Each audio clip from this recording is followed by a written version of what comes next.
Okay, we are back for Lumina, Cradle of Stars, episode 6. I'm Danny, I'm the director, use he, him pronouns. If you all wouldn't mind introducing yourselves, your characters, you know the spiel. Also, the emotional state your characters are in at the moment as we start to head into this mission, or into obligation phase in the case of Violet. Why don't we start there, as a matter of fact? Yeah, I can go. Yeah, so hi folks, I'm David S. He, him pronouns. I'm playing as Violet. True name or transformed name Vega, she, her pronouns, and she is the Guardian playbook. I missed last session, so I need to get my I think downtime and obligation actions go ahead and made up real quick. But as far as my emotional state, I didn't end the last time I was here on a good note. Not that anybody did. As I recall, my partner or former partner Gabriel is in a fish moose or fish elk state, last I recall, and I was very perturbed by that. So that's kind of where I'm at. My stress is maxed out, but I assume that changes between now and when the next mission starts. Yeah, I believe that would have cleared out because it's like we had finished the mission. It's like the last mission, and you were the only one of us who wasn't eclipsed. Also, your transcendence box should probably clear out too. That is true too. Yes. Also, David, your mic was doing the thing again where you were like steadily getting quiet. Is it still like that? I think it's better now. Yeah, It's it kind of like if I need to oscillated. leave and rejoin, I can. I had to do that in a game earlier today. And then I think it's like doing it in reverse now, where now you're getting a little bit louder. Okay, I'll pop on and off again if someone else wants to start introducing their character. Sure. See, it's like I'm Fumi, it's like any pronouns I'm playing, it's like Adele, it's like true name, it's like Alhena, the Harmony. It's like who is currently still dealing with Eclipse because they are very bad at accepting help, don't worry about it. Let's see, it's like their escape clauses is like basically when someone else mediates your dispute, which sort of is like has been is like met already. It's like in it's like some ways with Sarah, and it's like when your halves are able to it's like reconcile their differences, which we will probably get to eventually. So in some sense, like Adele would probably it's like be able to it's like essentially escape Eclipse if they just take even half a minute to it's like stop trying to run away from it's like their feelings, but you know.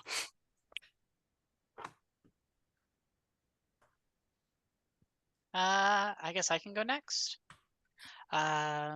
So Clarice, she, her. I'll be playing Sarah, true name Polaris. We were doing emotional state and where we left off, was it? Yes, sorry. Okay, yeah. Where we left off, Sarah has left Eclipse, thanks to kind of one having two different conversations with one with Frida and one with Adele, where they kind of did express similar feelings on certain struggles that Sarah was going through, and their current emotional state is actually, at this point, based on the last talk with Frida, is very determined and is hopeful for a future. Hi, my name is Will, pronouns he, him. I am playing Frida, pronouns she, her, and her true name is Bellatrix. She is the outsider. And her new rival is Sarah Marie. She was last session, she left Eclipse when she was thoroughly humbled by Alhena and then offered a silent apology, or offered a silent olive branch of acceptance. So she has now decided that Sarah Marie is now involuntarily her sibling and is not going to be martyring herself on Frida's watch. Excellent. Did you want to go into a little more depth for me about what is required to get Adele out of the rest of the way out of Eclipse? Yeah, sure. It's like I think all things is like considering it's like the conversation that I last with Sarah, where Sarah mostly asked, it's like, have you ever considered essentially like what it is you want and everything can be is like considered essentially is like the part of the escape clause that suggests that someone has to is like mediate in your dispute. It's like, but in general, it's like Adele sort of contends with like it's like in part their thing of like basically it's like conflict with like essentially it's like it's like trying to it's like maintain expectations it's like while it's like at the same time like trying it's like while also at the same time like up to this point like constantly bending them to it's like act on it's like to basically like act it's like on their it's like moral beliefs and everything or follow through with their it's like moral beliefs along with their current complex regarding like it's like it's like basically how essentially being isolated from the other girls for like it's like an entire year and everything pretty much sort of did a number on their is like mental state and everything and then now it's like sort of like silently contends with at the same time unwilling to sort of think about it's like thing of essentially like keeping them at a distance because they don't want to deal with that. It's like sort of pain again. Yeah, so I suppose in it's like some ways essentially it's like I think it's like for the most part Adele probably just needs to it's like give themselves the time to think. And it might be interesting and possibly a good thing, if not in the immediate terms, it's like a good thing for them to basically deal with a mission without being able to rely on their transcendence.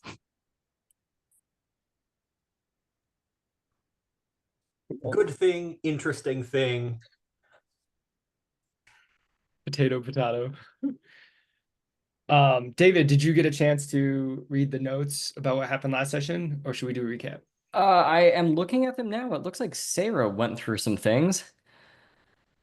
But other than that, I think I've got the general gist of it. I don't think I need a more in-depth recap than what we would normally do. We did complete the ticks on your long-term project to build a lounge, but we left the actual description of what the lounge looked like outstanding. Cool. So that you could help us fill that in. Cool. We also repurposed some of your terrifying Violet Rose plushie dolls to provide a sacrificial circle around the purification chamber. Oh, good. They're all like holding hands and looking up at the sky or something. Yeah. Awesome. Okay. So yeah, so last time there was a gala for the obligation phase where a bunch of things went down, and then we jumped into downtime. Downtime was a lot of attempting to connect to each other, lick wounds, shoulders to cry on. So Frida and Sarah are no longer in Eclipse, though they do still have a little bit of injuries. Adele is in Eclipse, but sounds like that's probably going to stay that way through the next mission. And there are no links on the table right now because it just took so much effort to get people healed up as much as they could. But we did gain enough XP to unlock a new transcendent ability, Tireless, which should help with some of the harm recovery. Oh, I see that there. Okay. Yeah, especially given all the harm we've been racking up, it's probably going to be the most useful. Yeah, I think going into Transcendence will be enough to clear my remaining injury. Mm-hmm. All right, so if we're good to jump in, I think we'll start and get Violet caught up. Start off with the obligation phase. We see the outside of where the gala was held, a tall, ornamented building, run, owned, and maintained by, the High Council of Houses. So it's exquisite, even on the outside, let alone the glamorous interior. There is like a red carpet situation, velvet ropes. There's media, cameras all over the place, camera drones. I think we see Violet and Rose step out of a car and begin to make their way, along the red carpet into the venue. People are flashing, cameras are flashing, and a number of reporters, as soon as they see Violet and Rose, they begin, shouting inquiries after, your father's recent death and who's going to take over the house.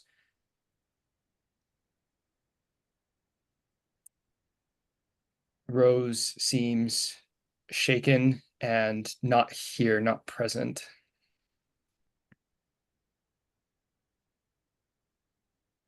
You have two choices. You have sun or stars. Stars is about panic and social pressure, and sun is about violence and fear.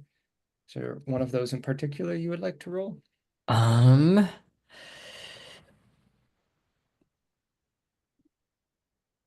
was inclined to go with sun, but can I spend some of my XP first?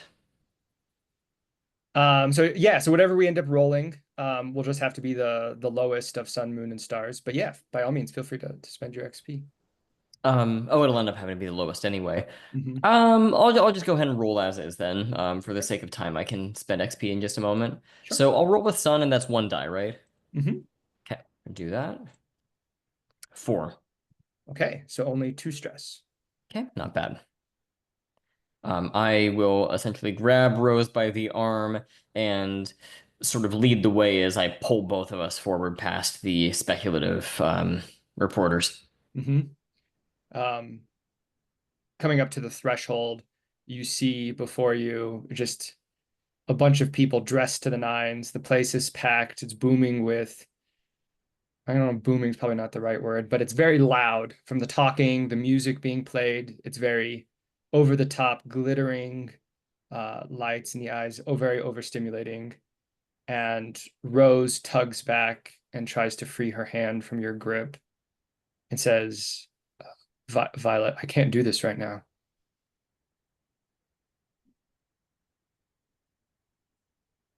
Well, they're expecting to see both of us. Just think about how you can do it. Don't say can't. None of this matters anymore. Gabriel's up there trapped. This is just glamour. Violet, I love Gabriel. I'm gonna go free him. Wait, right now? I'm gonna find a way. But wait, right now? Yes. Take the torch. I don't care. You can have the head of the house. That doesn't matter. None of that matters. Rose, you can't do that without me. I'll find a way. And she turns to leave. What I'm saying is don't do it without me. And I kind of have this like desperate, like, oh, please don't leave me alone kind of tone. Yeah. She said, I think she turns briefly and looks back to you, says, I love you, Violet, but you don't need my help. Gabriel does. And I think I know someone I can talk to help me fix whatever the abyss has done. Who?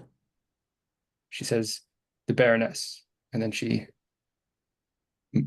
no walks back down to the car. Do I have my prism with me? Oh yeah, sure. Yeah, that's up to you. Then there might be a shot of me like looking after her with a forlorn expression on my face. My hand reaches into like a bag that I'm carrying with me. I withdraw the prism. I look down at it. I look across the banquet room to a table where there's a lot of sushi laid out. And then we kind of cut from there. Yeah, love it. That's great. Okay. So I believe you have 2 downtime activities. Yes. I am inclined to say, should we get some links going? Um, Either that or I think we have the Gabriel project too that you have left over too. oh yeah, that was the other thing I was gonna do. Yeah. Let me see, where is that located? Gabriel Fish Elk. Yeah, I need to investigate that maybe. So, can I do some kind of investigation to try to add to that? So that's work on a long-term project, and the crew unlocked the purification chamber last time. So Right. you have all the narrative position you need to be able to complete that clock and free Gabriel. Awesome. Okay. Um, well, my thinking was that if the Baroness knows how to free Gabriel, then I would just contact the Baroness before Rose gets to her. Okay, sure. Is that a fair way to go about Yeah, clearing that clock? yeah, absolutely. Okay. What is So this? that's one. Yeah, sorry, go ahead. I was just gonna ask, what does this look like? Well, I mean, it's an interpersonal conversation. I think that I would essentially slip behind. Um, yeah, I'm sitting in a bathroom stall, like huddled over this prism, trying to talk quietly as people walk in and out. Yeah. And someone occasionally is like, "Is someone else talking in here?" And then I have to like, pull my feet up and huddle down even closer, and it's a little bit humorous. As this prism is like blasting out light, and you can see maybe from the exterior of the stall, like there's this one stall that's like basically glowing with almost this like radiation coming from it. Yeah. It's like a disco ball almost. Yeah. Um, yeah. So I'm gonna contact her that way and see if that gets us anywhere. There's like an echoey voice that whispers back out of the prism, and as light plays across its surface. I don't have much time. Good, neither do I. Look, I'll cut to the chase then.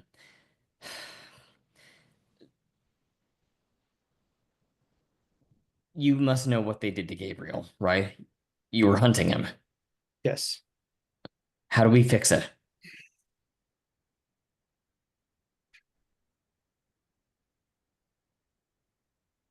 She lets out a long sigh and she says, "It pains me to say this. It has been so long since any of us on this side of the mirror have felt much of anything but cold amusement. And it's a little, she like, you can tell in her voice, she's like, ugh, like it makes me sick, kind of like tone to her voice. And she says, true love's kiss. Wait, that's all it takes? I mean, there's an element of having to break through, but that's the gist of it. And then can it cut to like car the sound of car tires screeching as I'm like peeling out of the gala to wherever I can go up into the skybox from there, or Yeah, do you take the whole car with you? Also, there's just this car that like lands into the skybox. um yeah, well, let's just do it. It's to be determined how it gets up there, but no, I think that's great. It's magic. It feels very 80s movie at the moment with the strobe lights and whatnot. Right. Um, yeah. No, it reminds me of Revolutionary Girl Utna, if anybody has ever watched that show. There's a lot of cars screeching around during magical girl duels. Um, yeah, but no, that sounds good. And I mean, if we need to keep playing through the scene to see how things go with Gabriel, we can, but otherwise that seems like a good place to cut. Yeah, we can totally cut there. Do you wanna? I don't think you. I think you can roll whatever, and you'll finish the clock. Yeah. Okay. So do I need to roll then, or? No, you don't have to. We just finish it. Okay, we'll just call We it. just know Gabriel's freed. We don't, that happens off screen, it sounds like. Sure. Yeah, sure. Cool. And then I have one more downtime action, right? Mm-hmm. Okay. Can I build links with someone? Because I feel like we should do that, right? Yeah, I mean, I think with any of us would be good, just because none of us have links. Literally none of us. Well, I Um, mean, most practically, it would probably be Sarah because their links can right. be spent on anybody, but the choice is ultimately yours, naturally. Yeah, Sarah's got that ability. So let's go with Sarah then. Um, Sarah, where did we last leave you? So the last that we've seen things actually would be probably after talking with Frida and all in the skybox and talking about timey-wimey stuff, future stuff, stuff. It's, so I think she's probably just at the moment kind of in her own little space in the skybox, just writing things down and all, writing her thoughts. Okay.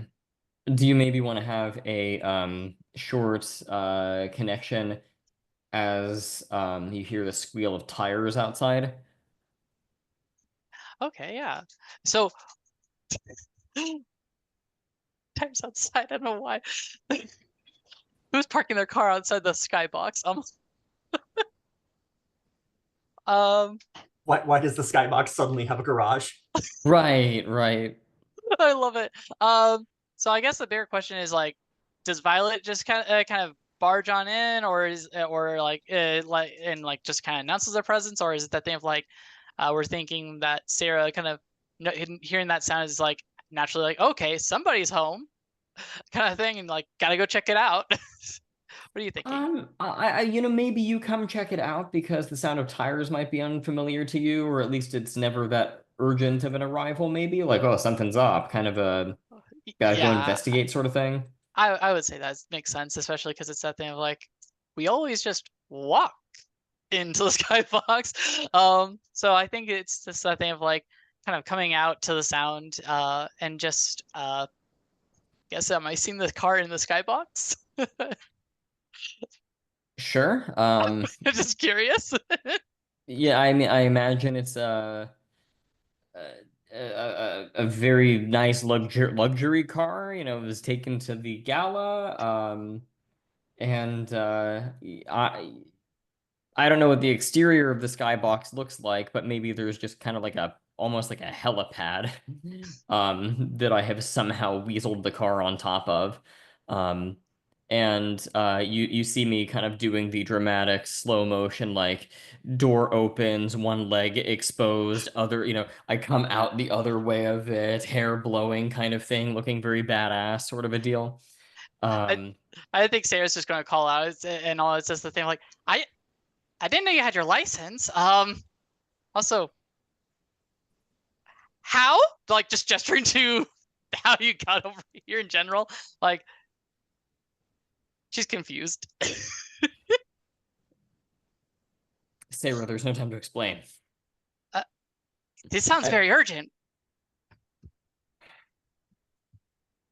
Things are about to get a lot more complicated in between me and Gabriel. Okay.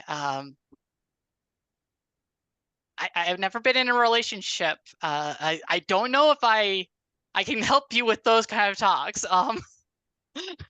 Um, actually, I was going to ask you about relationship advice, but maybe I should wait till you do this. And then I think there's this like cartoon exclamation point that appears over my head, and I like if you're here, I slide horizontally from out of frame, cozying up next to you, and I have like this big like grin on my face, and I'm like steepling my fingers, going relationship advice.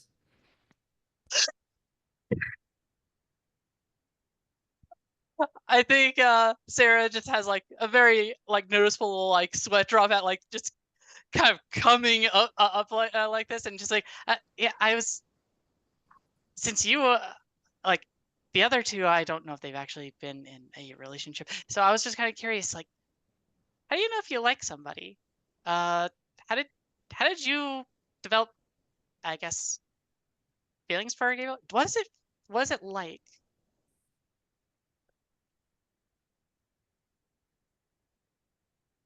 Well, it's complicated. Me and Gabriel, we kind of go way back. We were friends back in school when we were little kids, and we used to go on the swings together, and we used to check out all the Satan books from the library, and we just kind of talked and realized that we all liked the same stuff, and well, that we just wanted to be around each other a lot, and it became sort of one of those things where we weren't just friends, we just didn't want to be apart anymore. So, if you would you say then that wanting to be around somebody more and wanting to do things with them more is like you have feelings for them, or is it like when does it stop being a friend or feelings a friend? And I'm like nervously doing the rapid scratching of the back of my neck. Well, I mean, if you ever like, like hold hands or kiss or something like that, that might point you in that direction. Uh, she just kind of blushes at the at like the mention of all this, and she's just like, so like, I thought you do that after you're in a relationship. Are you talking about like thinking of doing that stuff? I think I squish my face up against yours and just ask, who is it? Don't worry about it. There's nothing. I'm just trying to figure things out. I don't know. Like I just never had the time to think about that, and I want to think towards the future. And part of me is like, okay, what do I want in general? And I've been just trying to figure that stuff out. And then I was like, you always seem so happy when you were talking about Gabriel, and so I was just kind of curious about it all. And I'll admit, like, you helped me figure out the family thing, and so I figured, hey, you can help me kind of understand, like, okay, how would I know if somebody is a friend or not anymore? To me, and how I can go about reflecting on that, because I'm just a little confused. I say. I will suddenly get rather grim, albeit with a god-awful flair for the dramatic, and I will sort of turn from you, and as I make my way towards the entrance to the skybox to go see Gabriel, I'll sort of say something cryptic like, "Take it from me, Sarah. You will never know who will make you happy until your heart has been broken." I, I think she just like kind of like kind of like reaching out like towards Violet disappearing like in kind of like speechless for a second before just like kind of thinking a little bit more about like the talk with Violet for a second, and then just kind of looking at the little like mirror that she in her little like room, and she's like, "Man, I'm dense." I think we cut with the camera following behind Violet, and that's scene. Cool. Okay. What action were you rolling there, Violet? Empathize, probably. Sure. Now I do actually, before I make this roll, I do want to spend XP to get another box in it. So how much does that cost one more time? 6. 6 XP to get a box in Empathize. Perfect. I'll do that. And you'll get the dice from me because Sarah definitely shared in the moment, even though I don't think they were quite ready for Violet's enthusiasm. They were hoping Violet would just give advice, not start, hey, who is it? Who's the thing? Right. 2 dice. 2 dice. Here we go. 6. Nice. Oh, nice. Okay, that's 1 Four. link for you, and I get 4? You Four? you you get 4, Sarah. It's a critical where Oh, right. Okay, so Right. just four for Sarah. Yep. Got it. Yep. Thank you for reminding me. No worries. Okay, so last time we discussed missions, and it sounded like the group wanted to head back to the desert to try to free the counterculture folks who were being processed out in the desert and to figure out what's going on out there, why the Abyss is interested in the desert. I mean, we do know that they are excavating prisms from something out there. That is information that Belladonna passed on. Are we still good with that? Okay. All right. So the And- engagement roll. Yeah, and one thing also is like Sarah is to like kind of relaying literally everything that happened in the desert, from the knights to all the people there. So like they're relaying that to everybody so that providing that information that she has from that experience, Nice. including the hope training beam. Before I forget, do we feel like this mission is particularly noble or heroic? Yes. Okay. I feel like that's a definite. So everybody can clear one stress. Oh. From I don't redemption. have stress. Okay. Side effect of leaving the clips is you get to blank your stress. That's sure. All right. So we start with 1 dice for every mission, and then +1 for each of these. Is the mission particularly heroic or noble? We already decided that. Does the mission follow up on your investigation? Yes. Does the mission determine the fate of a friend? Yes. It's implied. I mean, Marie, among others. Well, yeah, and it's also implied. I think I forget her name already. The betrothed one. Belladonna? Oh, Belladonna. Yeah, Belladonna. Thank you. But it like is at risk here. Sure. Yep. I said -1 for each of these. Does the mission reflect your worst parts? I don't think so.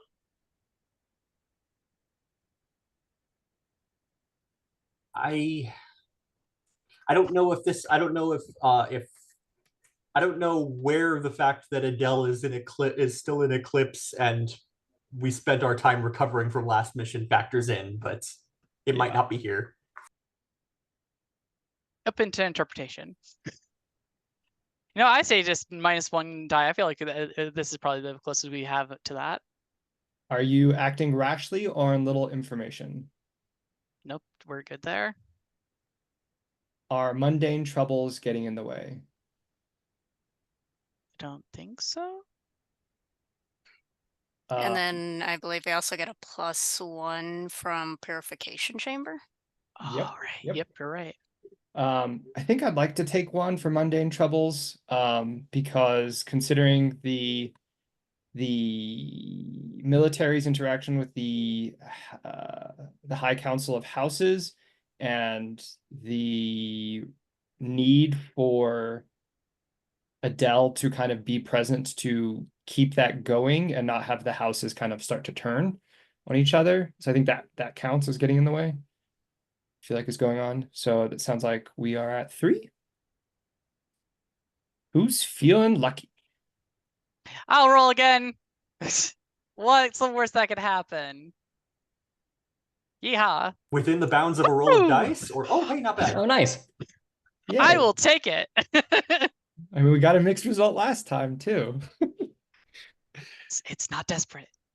It's true. All right, mixed result, risky position. Take steps right now to avoid disaster. We get a brief montage of seeing you all prepare in the skybox before you leave it, and it transports you to the desert. And give me some fiction of what that looks like for each of you. Yeah.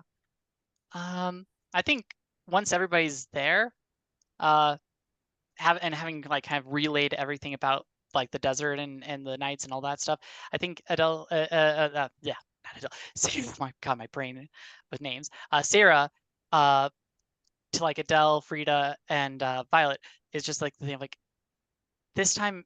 I would like to like see if we can think of like a plan, like who goes where or what we plan to kind of like do. So especially because I don't think it'd be wise going in there without a plan with a bunch of knights.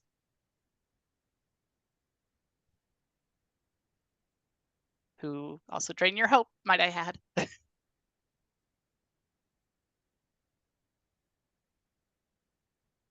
I think among the scenes of prepping for the skybox, I think we see a shot of Frida sitting down with Ian in the lounge, and you can see in Frida's body language a contrition and apology.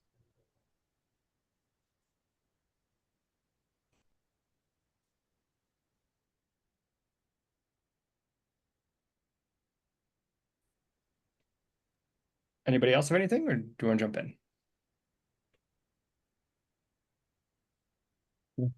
Okay. All right. I think we see flashes of light as over the desert sky at night. And the four of you are deposited high above the desert itself, kind of precariously up on the palm of a massive marble hand with the arm stretching down into the desert sands below. And you see below you the tent city that House Phosphorus has set up. And you see a bunch of activity down there. Glow drones moving around, providing illumination to the activities below. And you see what looks like some kind of ruins, just with the top of whatever it is emerging from the sands nearby. And there is like a bunch of sand pulled out of a tunnel area where there's, makeshift ladders and stairs that have gone down, and they are, the members of House Phosphorus that are there, the armed guards or whatever, are moving what appear to be, citizens of Neo Jupiter down into the ruins, and they're nearing the last of them. What do you do? And I think Sarah is like, okay, so we definitely need to help them and everything, but I think Adele mentioned there's some crystals we also need to stop or break. No, I simply I think Adele probably would have simply mentioned that about the tip of them as excavating prisms, but probably not necessarily certain we need to break them, although that's probably the best way to go about it, maybe.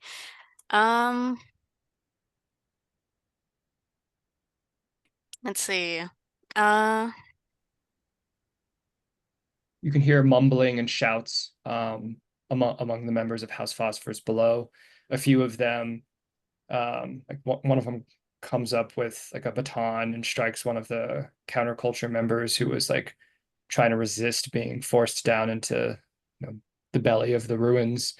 When you all look over, Sarah, you can see very faintly thin threads of light from the massed members of House Phosphorus, kind of just leading vertically before dissipating, almost like they're stretched out into, the sky, into space.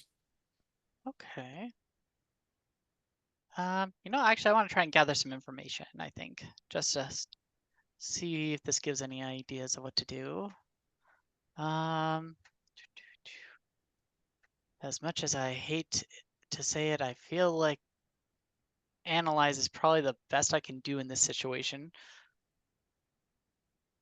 All right, so there's that. I'm just gonna roll with. This is risky standard. Wait, yep, this is, so we're doing that. Okay, so I'm gonna push myself for an extra dice actually then. Okay, doesn't matter. Okay, it just, it was all failures, as like I thought. Okay. You still get one question, I believe, for gather information. Yes. As you're gathering information, you see them move the last of the counterculture members down into the ruins. Okay. And I think the one question I will have here is, what are my unmet needs for dealing for kind of knowing how to proceed, I guess, into this unknown, or something that kind of like, I feel like it would help us in this situation. Yeah. What are your unmet needs?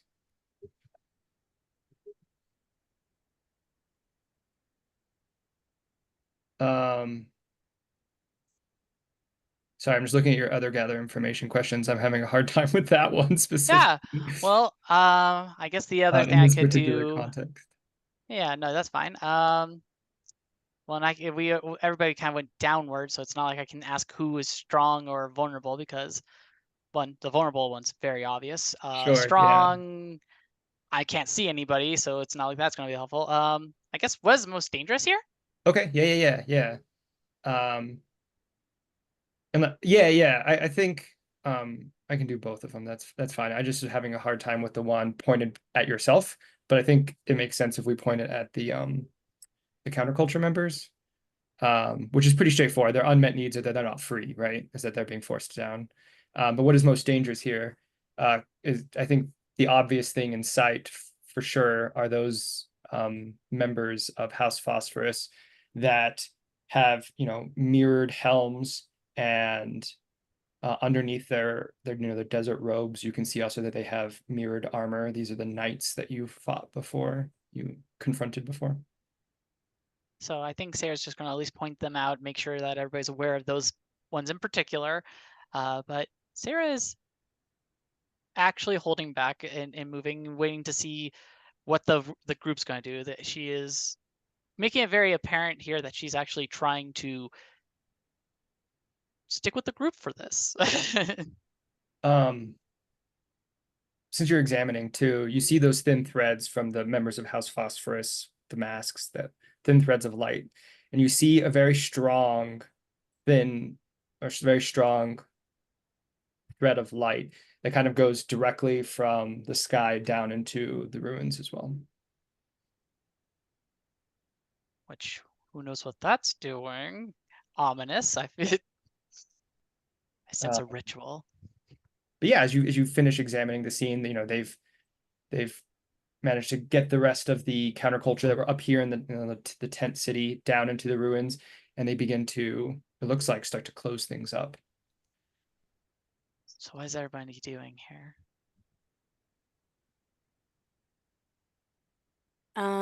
Violet, Frida, do you two think it's like you'd be able to preoccupy the night, so to speak? I could.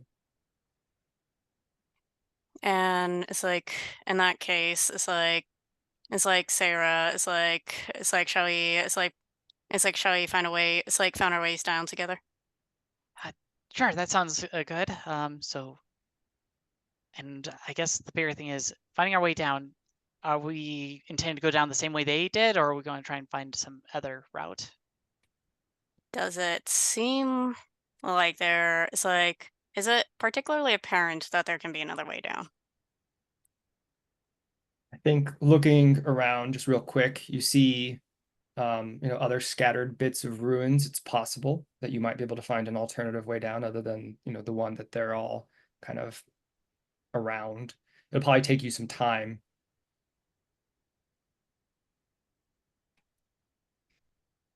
It's like, I don't think I'm particularly confident about searching. It's like about having to spend more time searching. That's fair. Yeah, I'm ready to go. Should we let Violet and Frida lead the way then, since they're going to be our distraction and fighters? Well, it's like, in that case, when the two of you are ready. Make your move. Make your move. Frida says, and inclines her head to Violet. Right. So these knights, are they? Could you describe them, Danny, one more time, like what they kind of look like and how they're made up? Like Yeah, how sure. many there are roughly. They're humanoid. They look like humans in shape. They have mirrored masks that are kind of more like a knight's helmet in shape. They have underneath their desert robes more mirrored armor. They have like big, sharp, clawed gauntlets on.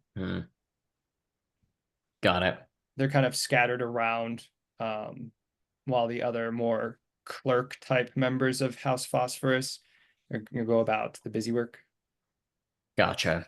I was gonna just essentially transform or transcend, and then throw my spear as hard as I can through one of them, and then charge, ready to just use fists and feet to bother the others.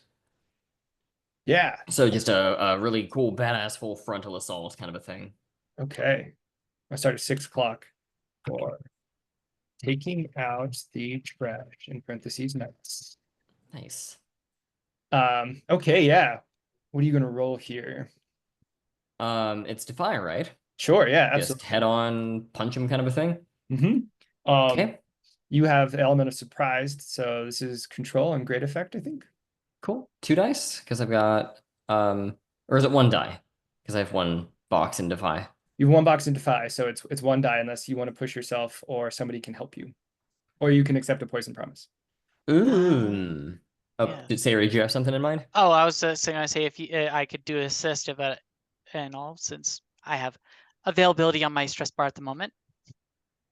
I'm also willing to assist for 1 die. Actually, probably would make sense for Frida since you two are working together. Yeah, Frida's also kind of punchy, so maybe Frida can help out if Adele and Sarah can take things from there.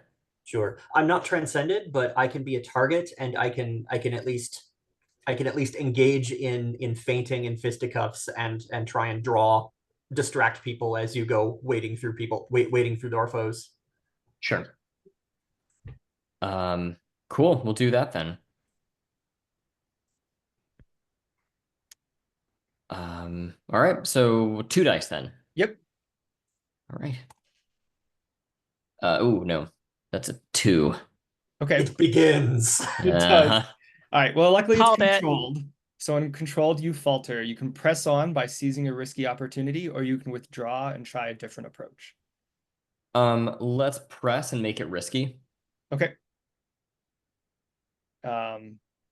Yeah, I mean, we can just continue exactly as you've already described it, and just, I think they catch sight of you and they start to move to counter, and that's what probably makes it risky. Yeah. All right. Somebody want to spend? Do you want to assist again, Frida? I think so, because if I try and, well, yeah, I think I will actually engage. I'll actually engage some of the Mirror Knights physically, in an attempt to actively create an opening for Violet. So that is again assist. Cool. Also, Okay. I'm keeping an eye out for anybody I can prison break. So same dice pool, roll again? Yep.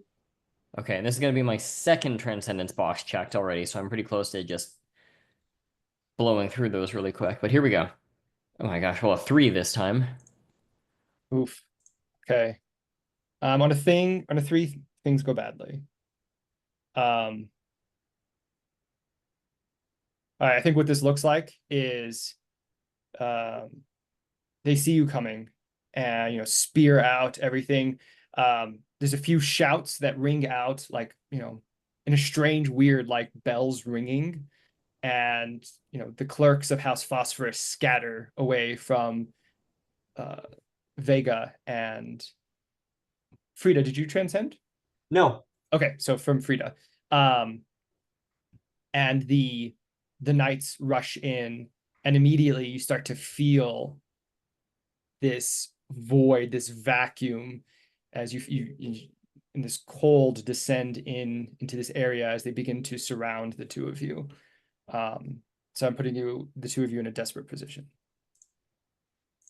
Great. That is, you can resist that if you would like. I think I should. It's up to you. So far, it's just a desperate position, which just means your position next time. Potentially worse things could happen, which you might want to resist those instead. But it's totally your. No, that's fair. It Actually, means we yeah, get XP every time we roll. It's true. that's Cool that's indeed. true. Yeah, no, don't bite the hand that feeds. No, I'll accept that then. That's a good Okay. point. What do these knights look like? They have like mirrored knights' helms.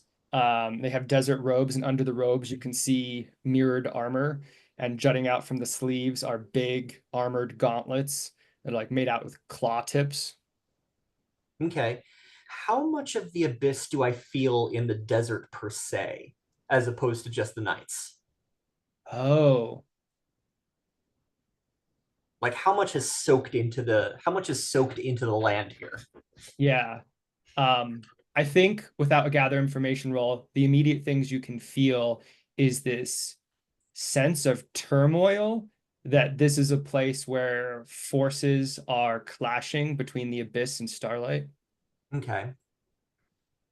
I think I am going to make that conflict explicit, and I'm going to make it physical, and I'm going to make it these knights' problem.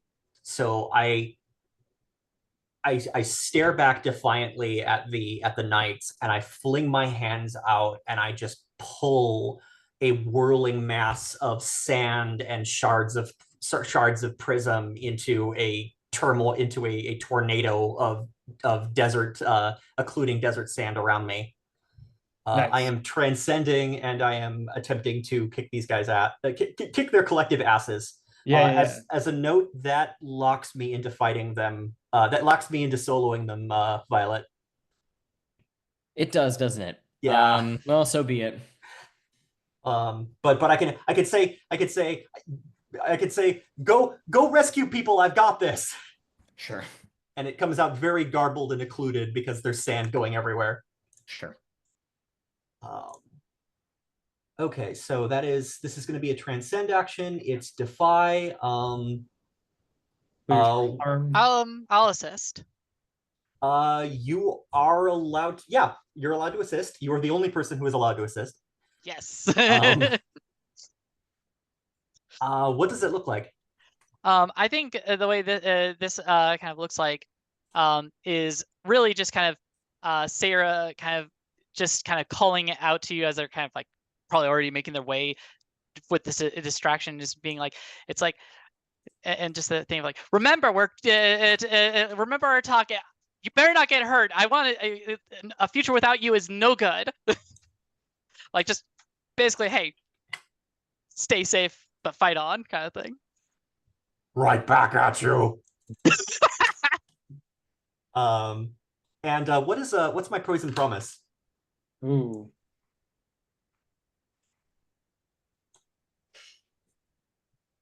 Is open to the table. Mm-hmm.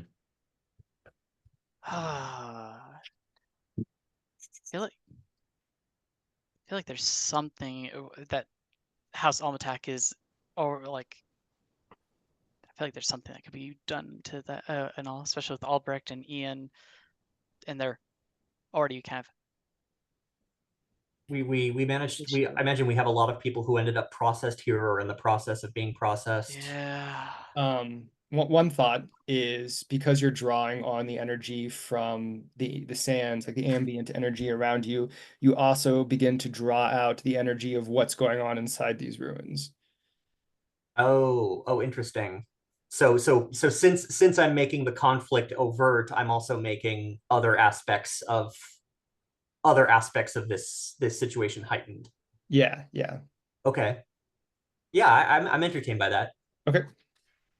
All right, so I think this is a 3 dice defy. It's desperate, risky. Sorry, desperate standard. Desperate standard. I technically have less effect because of lingering darkness, but that's going to go away as I roll. So yeah, I would say that goes before. That's how okay. Mechanically it feels right. That's a 6. Woot! And a Defy at a Sun XP. It's delicious. Okay, so we mark 2 segments in the clock there. What does this look like on your end? I mean, I think the drain effect stops because they lose target lock on both Vega and Bellatrix. There's just too much sand rolling in a vortex around me, and then I just lay into them and they get flung by scouring winds. Yeah. And then there is this like haunting echo noise, and light begins to, like flickers of light begin to emerge from the temple below. And this area, like the faded ruins begin to take form as if they were still present back in the day. And it becomes difficult to tell reality from this illusory past. Okay. Neat. Are we good to take our first break here, and we'll jump back in and then see what's going on with Sarah and Adele? Okay, 10 minutes. Sounds good. Yeah. All right. As I described, light pours out of the ruins and begin to take the form of whatever these ruins were in times past, or like large pillars, colonnades, begin to form, distorting, making it difficult to determine what's really here versus what's not. What do we see Sarah and Adele doing? Well, I'm assuming Sarah is kind of like at the moment keeping pace with Adele and like kind of right now is kind of doing the thing of like supporting where needed. So I think right now I'm kind of wherever Adele's taking me. Oh yeah, Adele decided to. It's like Adele's just take advantage of the commotion and everything. It's like it's like sprint for the. It's like entrance basically. Yeah. I think the camera follows the two of you as you work your way through the dispersing members of House Phosphorus down into the walkway that leads into the ruins. As we pass by, what do we see Vega doing? Is Vega going to stay up here or join these others? Well, I mean, Bellatrix straight up said, go save people, right? Mm-hmm. Okay, so I guess I'm looking for the most efficient way to do that, right? Okay. Yeah. So let me describe kind of the situation it sounds to me like we've got going on. We have the tent city up top with the knights and scattered members of House Phosphorus. And the knights are engaged with Tornado Bellatrix. And they had just put all of the rest of the counterculture members that they had taken down into the ruins. And so that appears to be where they are, but there is like the tent complex and the other members of House Phosphorus up here, their gear, their machinery, stuff like that. But it seems like the people themselves that need rescuing are down in the ruins. That's where we're headed then. So I'm going to take off across. I picture dunes, jumping it from the ground up to the top of one dune and then dramatically sliding down with this exhaust pipe explosion of sand behind me as I kind of surf down the dune, like that kind of thing. Yeah, shield sliding basically. So something like that. Yeah, I think we see sand scatter as you jump down into the walkway that's leading down below the sand that Sarah and Adele are at. And so we see the three of you as the few remaining members of House Phosphorus that were down here just ignore the three of you and run past you.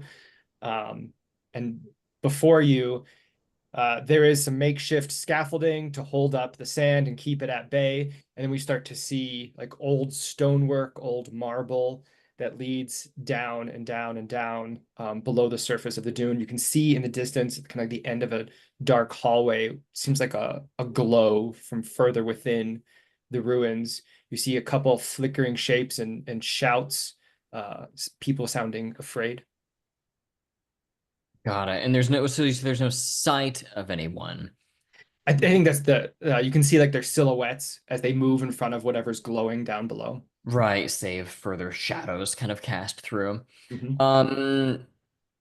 What is glowing down below? If I move closer, is the light emanating from something specific? All right, so is that what the three of you do? Just move in and survey the area. Sounds like the probably the best route. Yeah, I would. Okay. Maybe this is even a group action if it's an action. Yeah, so I'll describe what you see first, and then you can decide what you want to do if you want to gather more information or what have you. You kind of walk down, it becomes marble stairs, and then you kind of end up in a landing that stretches out to either side into a large cylindrical space that's kind of held up by big columns.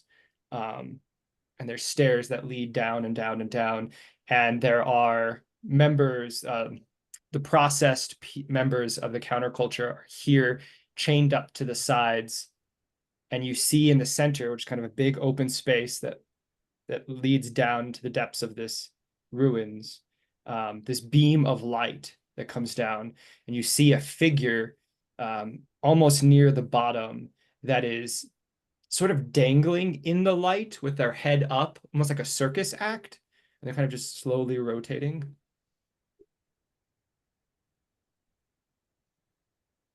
Hmm. Interesting. So I think,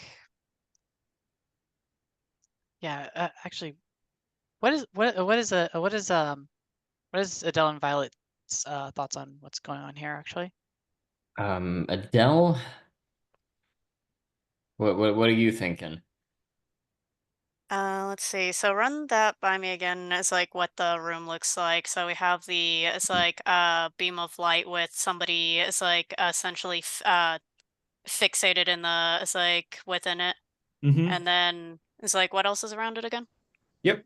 A platform that goes around the external area, and then it kind of winds its way down in a big spiral. And there are members of the counterculture that are kind of chained to the walls.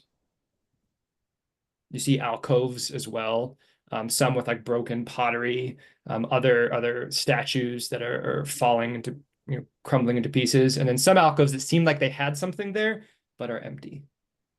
I think Sarah's gonna be like, well,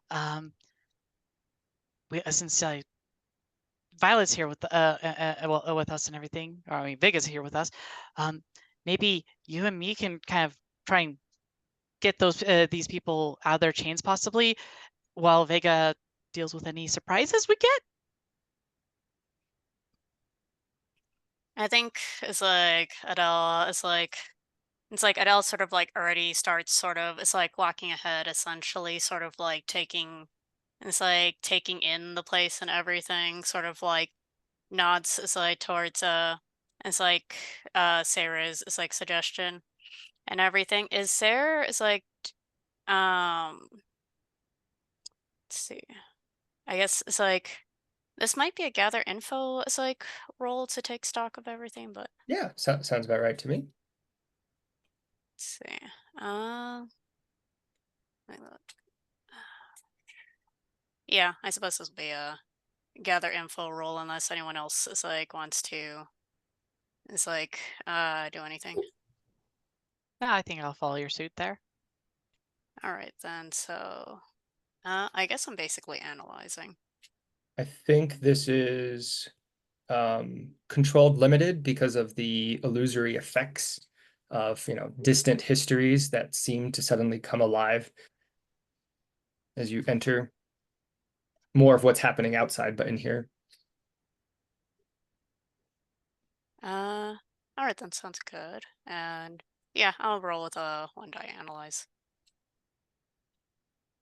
5. Okay.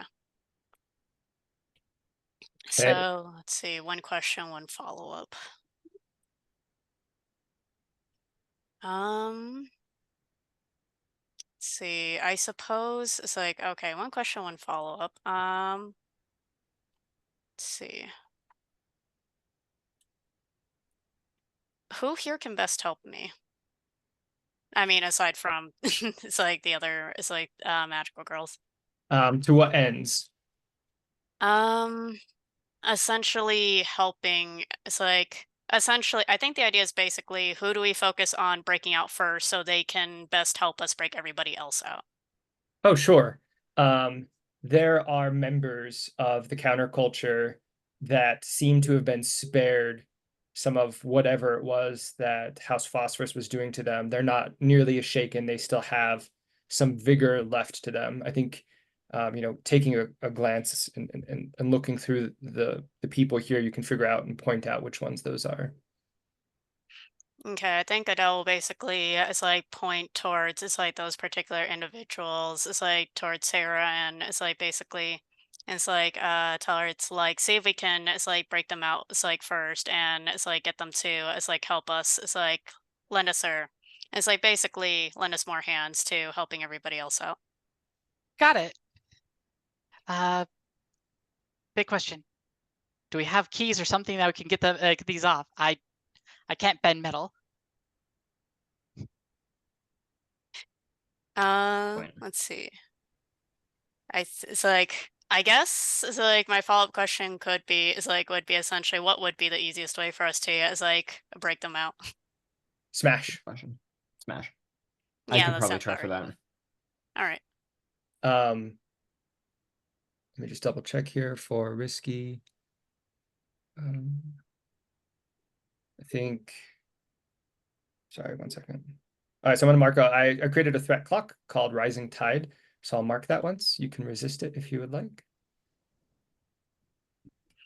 Let's see.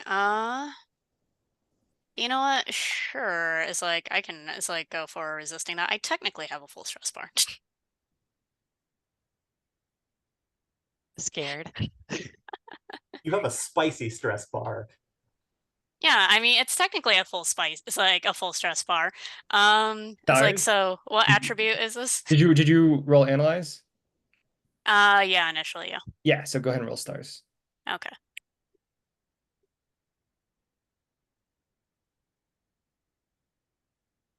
Nice.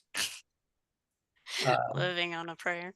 Okay, I think as we see this information being passed on and weapons being brandished, we move back up to the top where this battle between the knights and the desert sands is taking place. So it sounded like all the counterculture people had been herded downstairs. That's correct. Yep. Okay. I think what I'm going to do is I'm going to pull the fight. I'm going to pull the fight into the tents to see if I can through throwing people around and being not where they expect me to be and generally trying to control the trajectory of the fight. I'm going to see if I can get us to wreck their material. Yeah, I think that's great. Yeah, I like Sarah's comment in the chat. See if I can get them to tangle them up, get the knights to get tangled up in overturned tents and stuff like that. Sure. Is this Defy again? I think this is Flow. Oh yes, I love that. So this is 1 die on Flow. I feel like I ought to push myself, so I will push myself for a die. And I will assist you again with Never Alone. Okay. What does that look like? Well, that's I feel like this is probably something of a memory or of some sort for Bellatrix in this moment. So I'm kind of curious, what kind of memory would this be? I think I'm playing somewhat defensively here, and I think it's coming back to me the conversation that we had about trying to keep each other honest and trying to keep each other from overstepping in our use of the abyss. I love that. If we're both kind of in peril from our powers, then we both sort of need to stay cognizant of our limits and not overstretch ourselves. Perfect. And before you roll, I already know the question I will be asking, which is basically for you, it's more of a what are you really feeling? As I feel like, weirdly enough, if I'm assisting you, I probably have something in the back of my mind of like, what's going on with Bellatrix in the distance. I feel like this is revenge for where's my rival? What are they doing? I think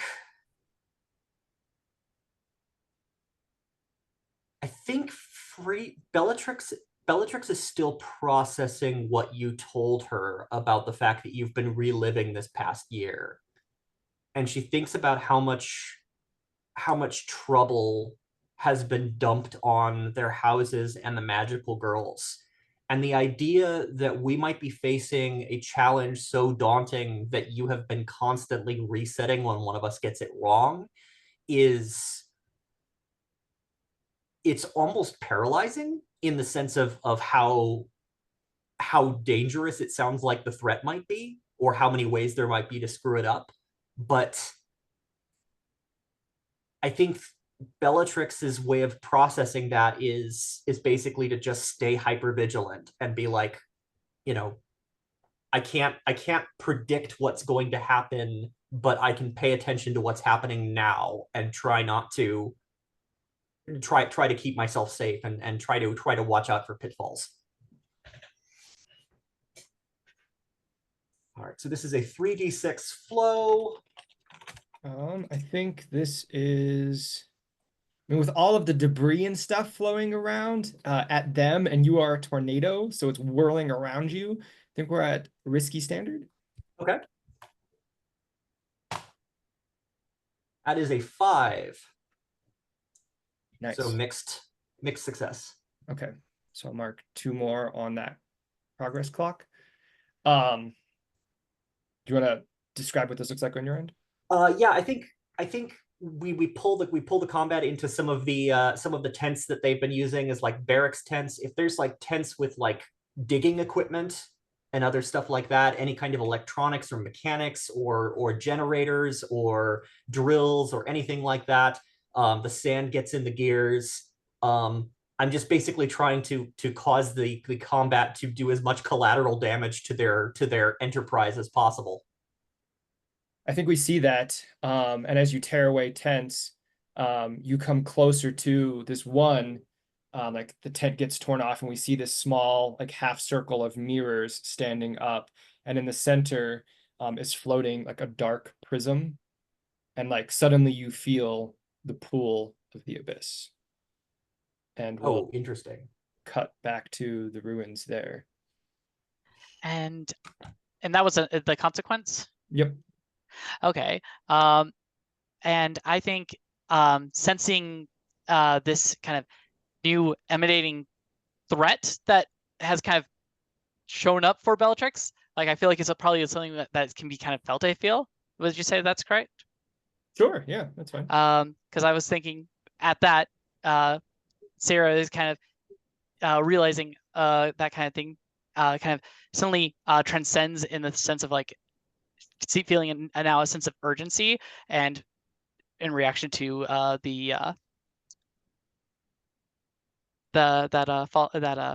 you call it, consequence. And I think she kind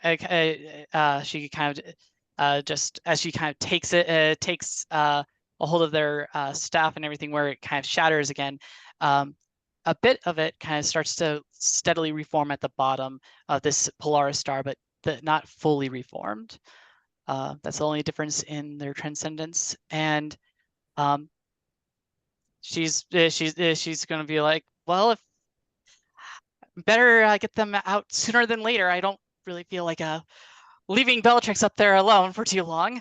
And she's going to go and try and basically just smash some chains off. Into the chains and whatnot. Yeah. Nice. So question, it sounded like that's also what Vega's doing. Is this a teamwork? Yeah, I was thinking this was going to be a teamwork now that I can actually help. Cool. Okay. Do you what I guess the bear thing is, for starters with this group action, what are we doing? Is this like a kind of a defy, do you think, Vega, or is it something else? Defy is kind of what I'm leaning toward. Let me see if there's anything else we could kind of justify here. The only other thing I can think of is we're empathizing with their situation, but I don't know if that really plays out quite right. I think if we're doing something highly aggressive, I tend to say defy for that Yeah. one. You could kind of go with flow if it's more like a non-violent sort of maneuver that you're playing, but otherwise I think defy tends to be the play. Yeah, and is Adele helping in this group action? Yeah, it's like if it's like probably some it's like weapons laying about and everything that it's like Adele could basically it's like use. An It's old like for the crumbling mace. And since you're helping in this group action, do we want Adele to be the leading since you have that one ability for group actions where you take a lot less stress if things go wrong? yeah, I don't it's like mind that.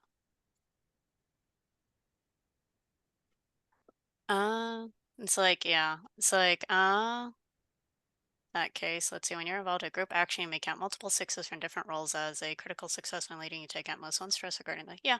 Especially since it's like Adele's the one analyzing which is like individuals to free first and everything. Yeah, I can see it's like them going ahead with it's like leading the first bit. Okay.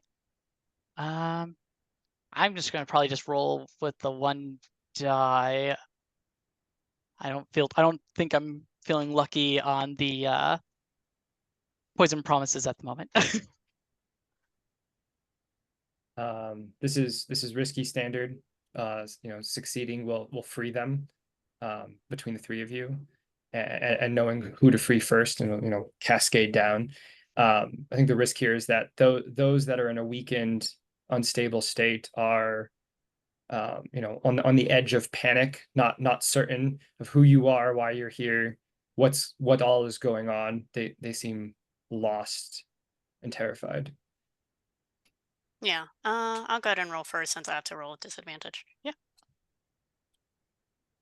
Yep. No surprise there. Actually, I'll push myself and then just use one of the links from Vega to just negate that stress. No, you. Oh, yeah, that's what. Oh yeah, go ahead. If you're negating your own thing, go ahead. Yeah, that was what I was doing. So now I have 2 dice. Yeah, I think that's good there. And is there anything else? Nope, I think we're good. Okay, so I'll roll. 6. Okay, I got 1 6.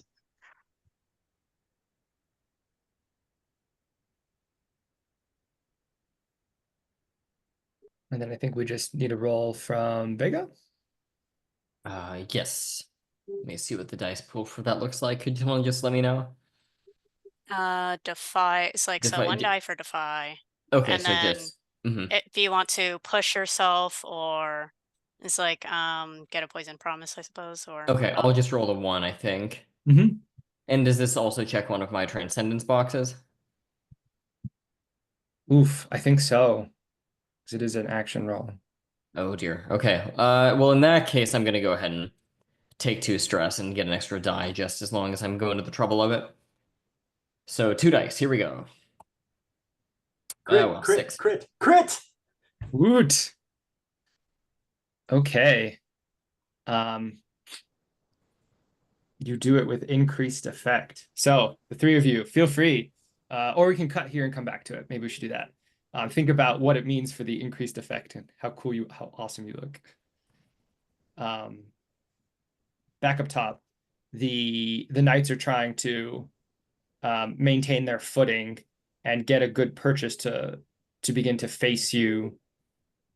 And as we saw what they did with Sarah previously, is begin to drain and to pool the powers of the abyss and of starlight into themselves and away from you to weaken you. At the same time, you're now suddenly feeling this raw power, this enticing,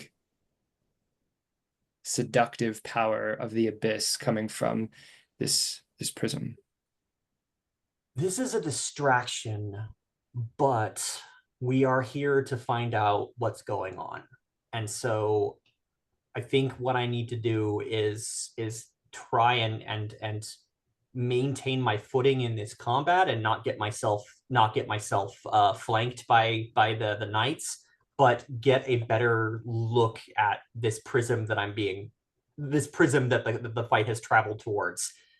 And like whether the knights have been partially responsible for that, like are they hurting me towards this thing, or have we just uncovered it accidentally? Sounds like gathering information. Yeah.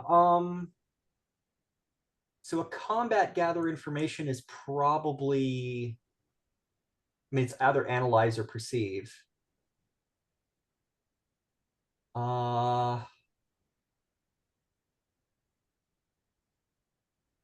I honestly have trouble figuring out what the difference between perceive and moon and analyze in stars is. But they're both 0 dice, so it doesn't matter except for whether this is a desperate action or not.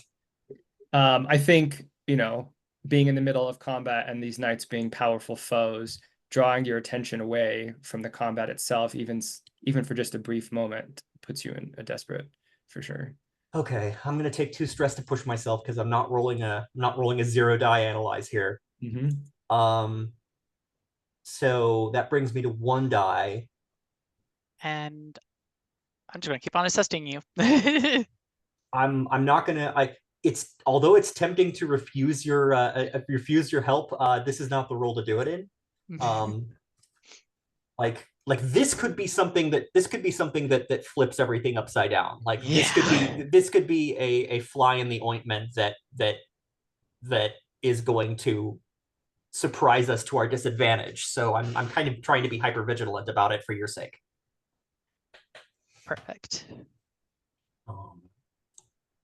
So that is 3d6 analyze or gather information.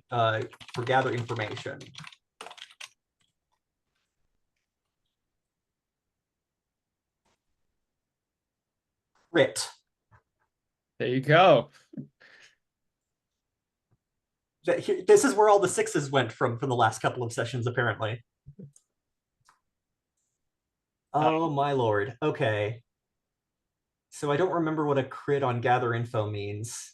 So you have 2 questions and 1 follow-up for 6, and on a crit, you gain improved effect level, additional questions, or some volunteered information. Okay. If you want to think about your questions, we can jump back down into the ruins. Okay. Sounds great. All right, yeah.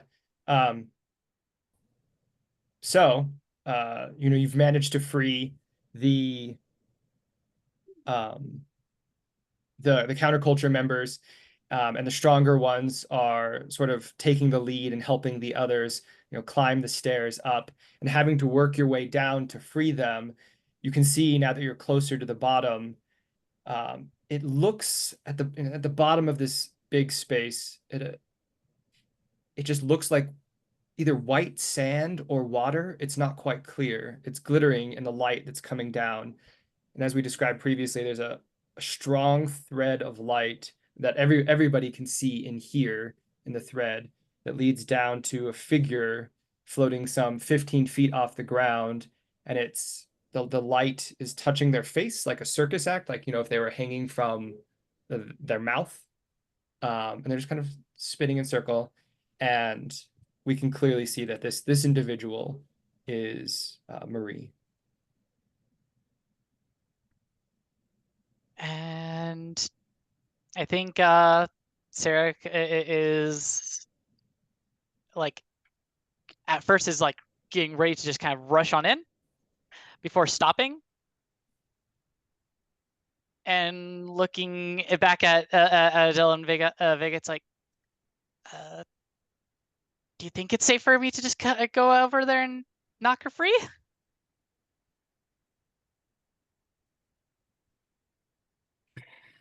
I don't want to put you guys in any danger from... It's probably a trap, but... And we're already in danger. What she said. Yeah. Birthday. Actually, how are we going to get her down? I don't think if I use the magic, I don't know if this thing's magic resistant, and like I don't know if they have things just kind of protecting the chains. Is there something kind of obvious that we can use to kind of get them down? To be clear, there's no chains. Oh, wait, dangling? Yeah, they're dangling from as if suspended by the light itself. Oh, by the light. Oh. Okay. Okay. Oh. That my brain was thinking That's something harder to else. break. Yeah.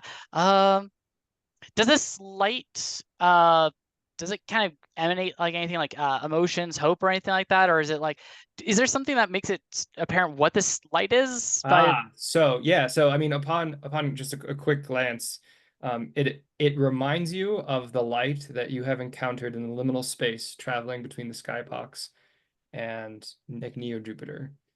It's that thread of light that, you know, cascades through that void space that you tumbled through like a spider web.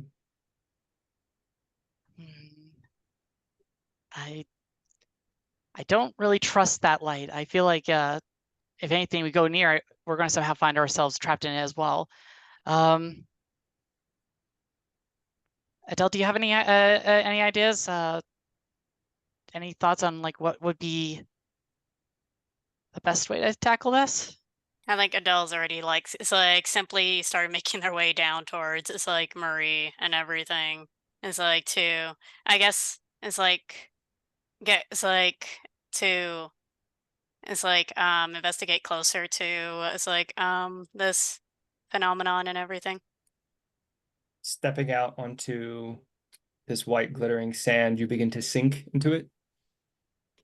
It's like I think the moment they sort of like it's like I think it's that instinctive reaction where it's like the moment they put their foot down and they notice that like it doesn't it's like take and then immediately like draws back it's like out of it's like in startlement before it's like sort of it's like how far are we from it's like Marie per se like in this sort of We'll say 20 feet over to the area right below Marie, and then Marie's about 15 feet up. let's see. I think go ahead. No, go ahead. No, you go ahead and it's like with what you were going to say.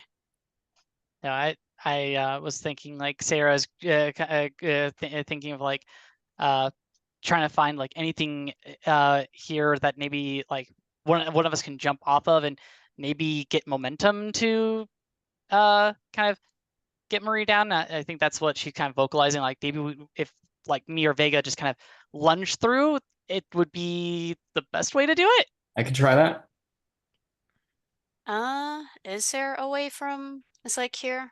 It's like as far as we can perceive. I mean, climbing back up the stairs and having transcended Vega launch themselves off and across, by all means. As long as you're transcended, you get the powers of a magical girl. Like a missile. Yeah. And I think Sarah's like, I think that'd be the best. And then like, if something goes wrong, I'll kind of play the whatever you call defense.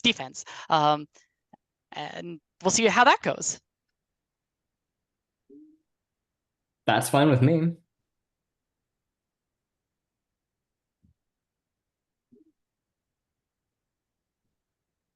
Okay. So I take it that's what we see. We see Vega climbing the stairs and getting ready to launch themselves over. Yeah, just kind of fire it off that way. Yeah, okay. What is the goal? Are you going to try to like just so I understand, are you trying to grab Marie? Or are you trying to like break through the light, or what does this look like? I was inclined to say maybe grab Marie and kind of like hold her as I kind of come back down to the ground, sort of keeping her close to me in a very cool, I'll save you, that kind of way. Okay, yeah. What kind of action do you think this is?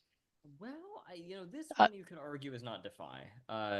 Anyone have any ideas? I was thinking flow as much as I'd prefer if it wasn't. Let's see that. I mean, flow does kind of make sense with like a bit here, but I mean, this is kind of based off of our like judgment and everything. So maybe it's you could even argue analyze because we've kind of assessed the situation and how to do this.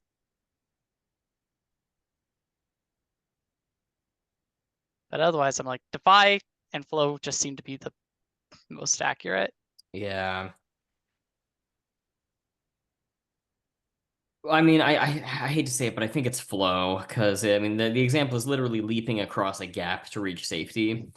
Defy is more like if you have direct opposition that Yeah. and there's no opposition here. It's just doing a sweet jump. It depends on how hostile the threads of light are once you actually intersect them. But That's true. Yeah, they So- might have something to say about this, but I'm inclined to say it's flow. But what do you think, Danny? Okay, yeah, no, yeah, that's totally your call. Position and effect wise, I think as we see Marie slowly rotate, there is something like like whatever music's playing in the background like starts to go quiet, and like the camera zooms in and their movement is much slower than before, and then they speed back up and they slow down and they speed back up. There's something ominous about it. So I'm gonna put us at desperate standard. All right, I'm gonna take a couple stress here and get me at least one die on it. And I'll use my link with Vega to also give you another die. Awesome, thank you. So that gets me 2. That should be enough, right? Surely. So we'll roll 2 dice. Holy cow. No. And I will say right now, Sarah being on defense is going to be immediately doing the protect action if Vega doesn't stop them from doing so. Yeah. Okay. Yeah. So what how does this work from here? We see Vega launch themselves through the air, and Marie turns, and then Vega sailing through, getting ready to catch, and then Marie turns again, and as they do, unfurling from them threads of light like webbing, and stretches out, connects to all of the sides of this place, and just like immediately fills like this interior area with just this thick webbing of starlight, and Vega is suspended right there, captured in the web right next to Marie. Ooh, and I think that's my 4th transcendence action. So am I also out of transcendence at this point? Yeah. Is there and is there any way for me to resist that outcome? Yeah, you can go ahead. Yeah, I was offering to do the protection in action, which is I resist the consequence for you. Yeah, Your call. by all means, yeah, go ahead and take it away. So what would that be as far as resistance to this magical That is web? not something I tell you. That is something you tell me. How do you, Oh, how do okay. you make sure that Vega doesn't get stuck in this web? I feel like this is kind of. I feel like this kind of falls into probably panic. I feel like I am being reactive, so unfortunately I think I'd have to roll stars on that. Okay. Okay, yeah, one whole die.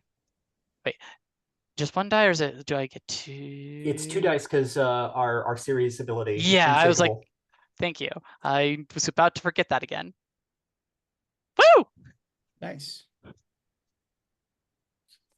And I think the way this kind of looks is the moment I see like the webbing kind of going outward to try and like basically capture Vega in this suspension, I kind of just briefly kind of stop, kind of like use my magic to kind of stop time just to kind of jump up, grab Violet, and then kind of bring them down before I let time move forward again.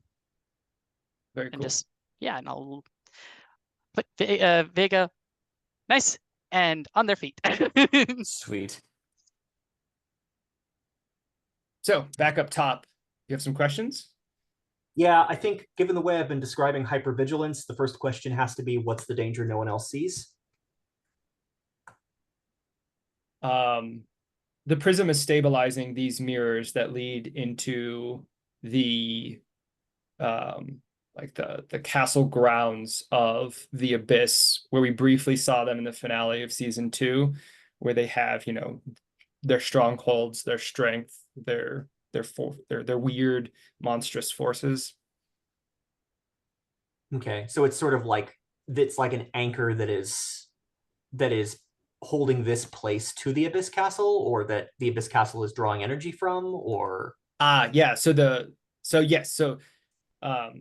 Dark Prism is making sure that those mirrors provide passage into that space. oh, I see. Yep.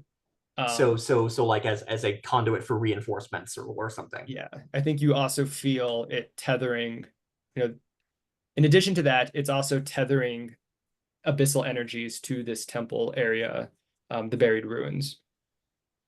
Okay. I think that means my second question is, what here can be broken? All of it. All of it can be broken. It's just a matter of the consequences. Uh-huh.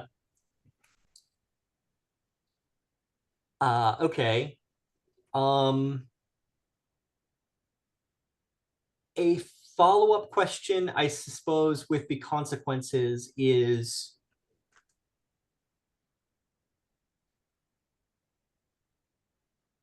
to what degree is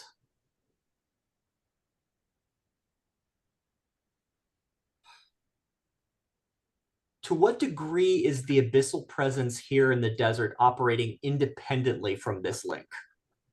As in, how much will I destabilize the mirror knights or whatever's going on downstairs, or other abyssal threats if I smash this prism?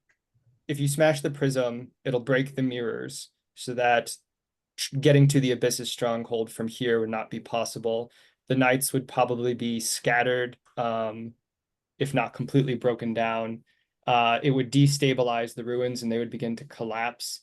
And the thread of light leading to Marie, it's not quite clear what would happen there because there is a separate energy holding that tether. Okay. But there would be consequences. It sounds like smashing this thing would make things very complicated for the people downstairs. Yes.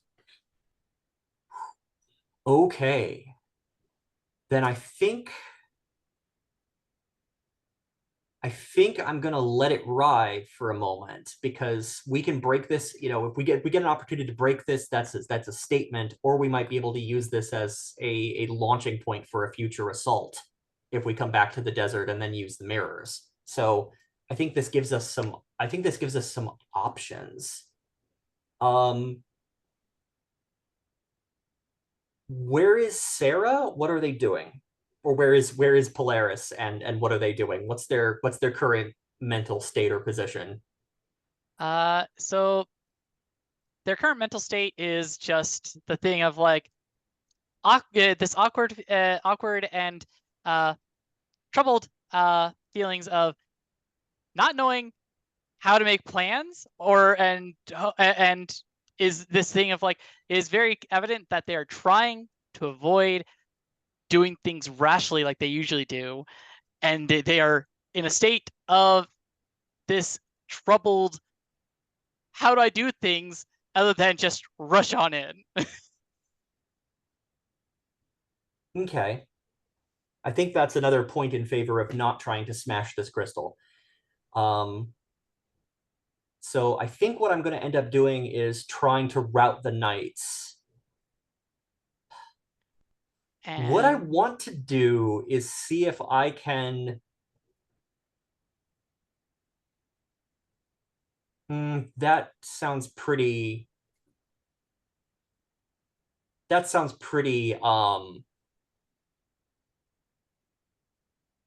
think I'm going to try and disengage. I think I'm going to try and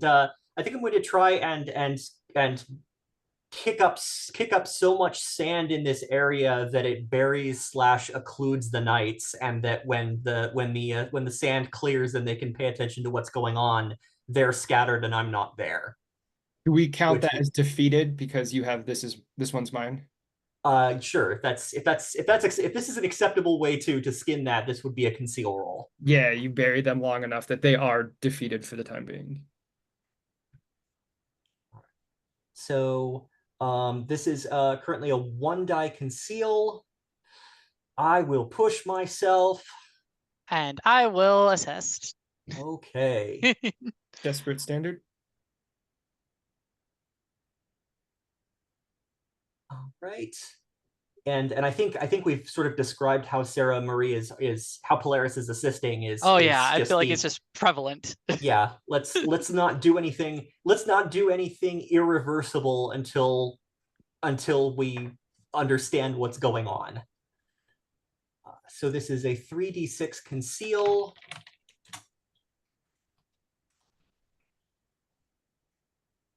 And it will be my last transcended action. So when I think the sand that ends up concealing, the sand that ends up burying these people is probably going to be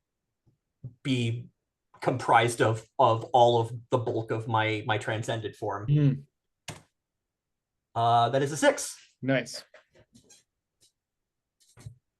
So whatever happens, like whatever we see of the sand just sort of blasting out from Bellatrix and enveloping these people as they're sort of like coughing and pulling themselves to the surface, we see it off in the side of the frame, Frida caked in sand and dirt, soldierly ducking away into one of the tents and out of frame. Excellent. It sounds like a great time to take our second break. I think when we come back, I'd like to check in with Adele and then Violet and then Sarah. 5 minutes good for everybody? Yep. Okay. Okay, so it sounds like Frida was headed down the stairs instead. Awesome. Okay. What is Adele doing?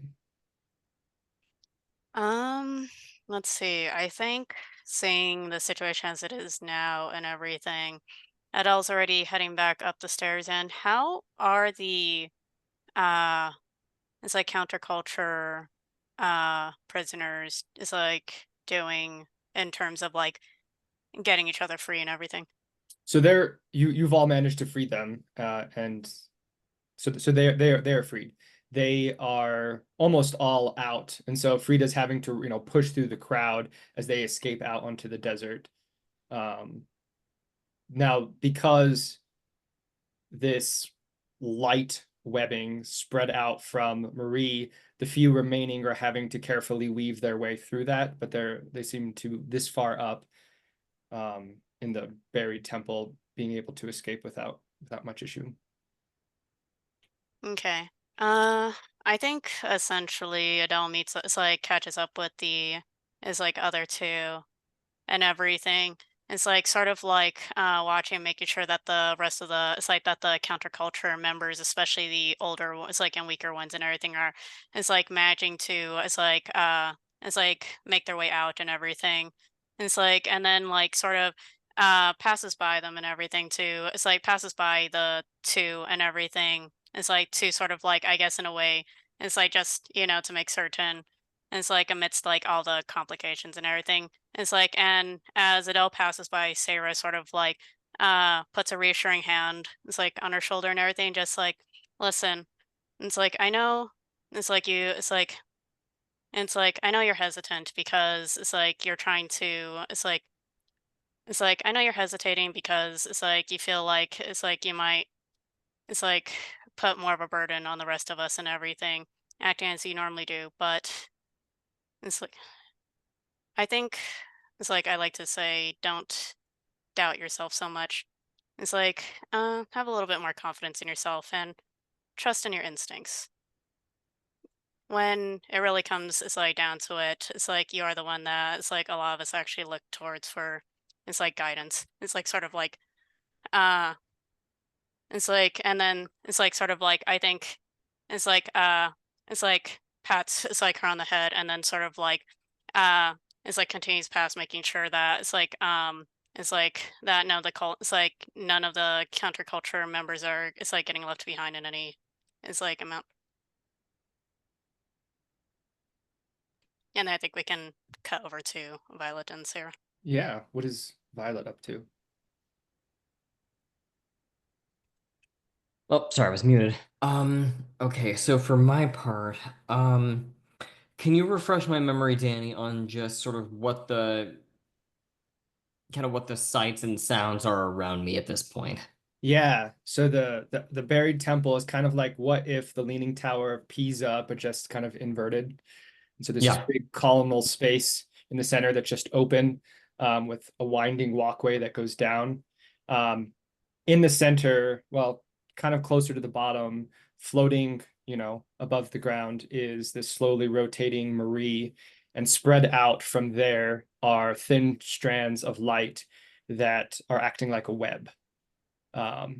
Below Marie on the ground is what basically amounts to white quicksand, white glittering quicksand. Okay, so Marie is suspended above that. Yep. So are we all in agreement that getting Marie is the primary concern right now? Yeah, that's what the goal of Sarah's next action, especially after what Adele just told her. So That's what you're about to do, Sarah? actually, that the intent is I would do a group action. Just Is there a way I yeah, can what- assist you with that? Just because that would also be my intent, is to focus on Marie unless there's something blocking us from focusing on her. I was actually going to kind of do a group action actually, because I have an actual plan with that. If Yeah. you incorporate everybody. Yeah. Go ahead and take it away if you want. Oh, okay.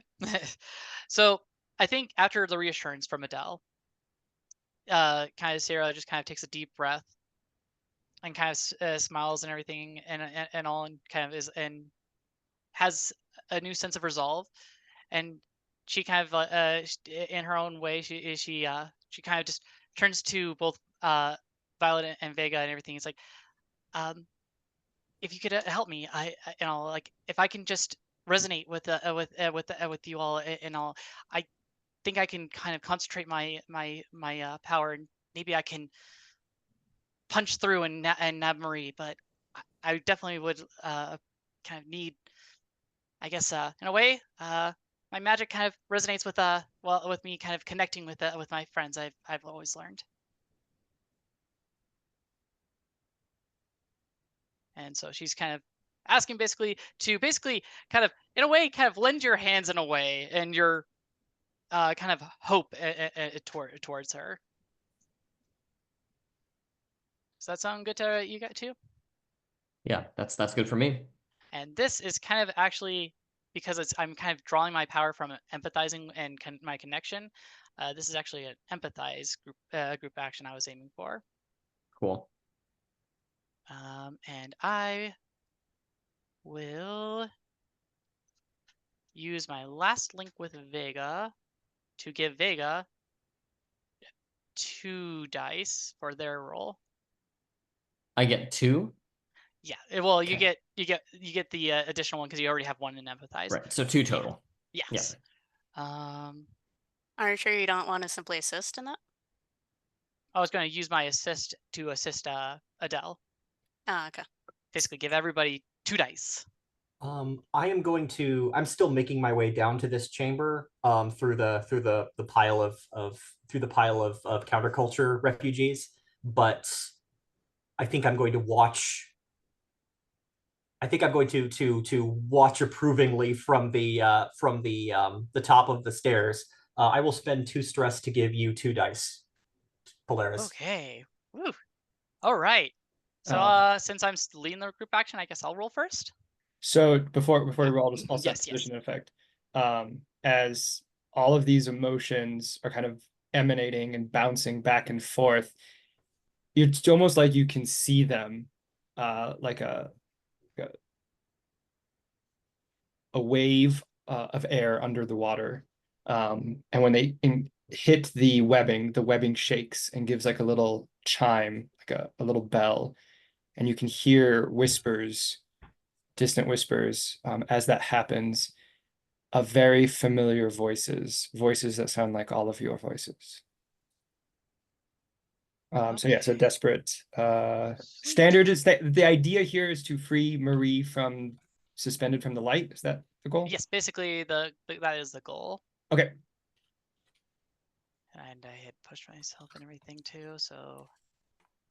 Oh, I forgot I pushed myself for this too, so I actually get 5 dice because rival dice is 2. It's crazy.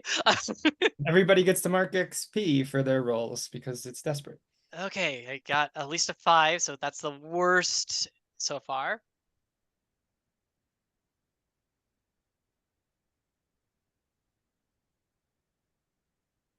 And am I maxed out on Transcendence already because of that one roll that we had to resist?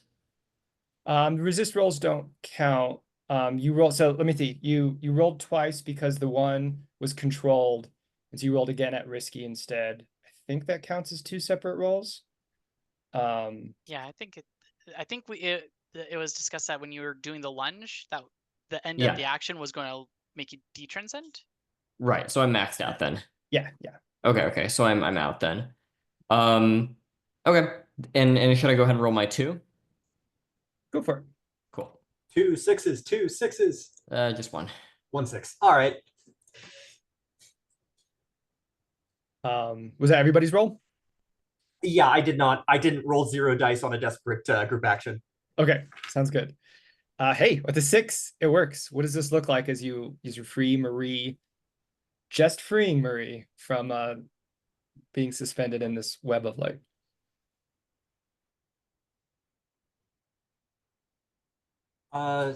Clarice, I I think think you're you're muted. muted. Yep, that's true. Yeah, I think the way this looks and everything is Sarah kind of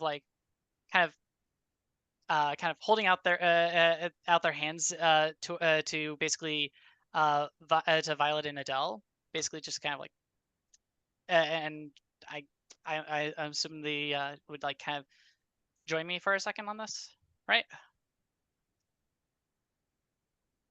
And I think kind of pulling kind of the kind of energy and everything from this group and all, she kind of emanates kind of a bunch of kind of bits of time magic around them as they kind of use it to kind of speedily kind of go in between every bit of the webbing as it's kind of moving to kind of grab Marie.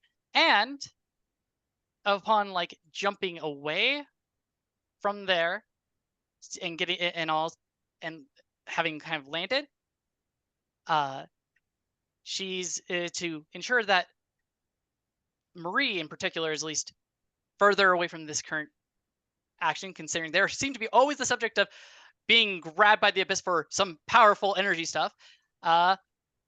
She's using her on the other side to kind of temporarily slip through time and somehow break the fabric of time enough to drop Frida with the other 3, and I am now where Frida was up above, because I'm trading places with my fated person. Show off.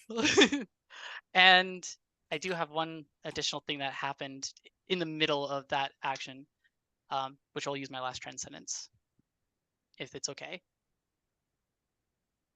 So it sounds like you grabbed Marie and then slipped through so that you and Frida swapped places. So Frida, Yes. Violet, and Adele are at the bottom of the ruins, and you and Marie are at the top. Yes. Okay. And then I'm actually going to use my last transcend dot for a quick little powerful friends flashback. What is Powerful Friends? Once per mission, you may flash back to a special downtime action taken as your transcended self. Shift the results of the roll up by 1 step. And this is going to be a make a connection thing.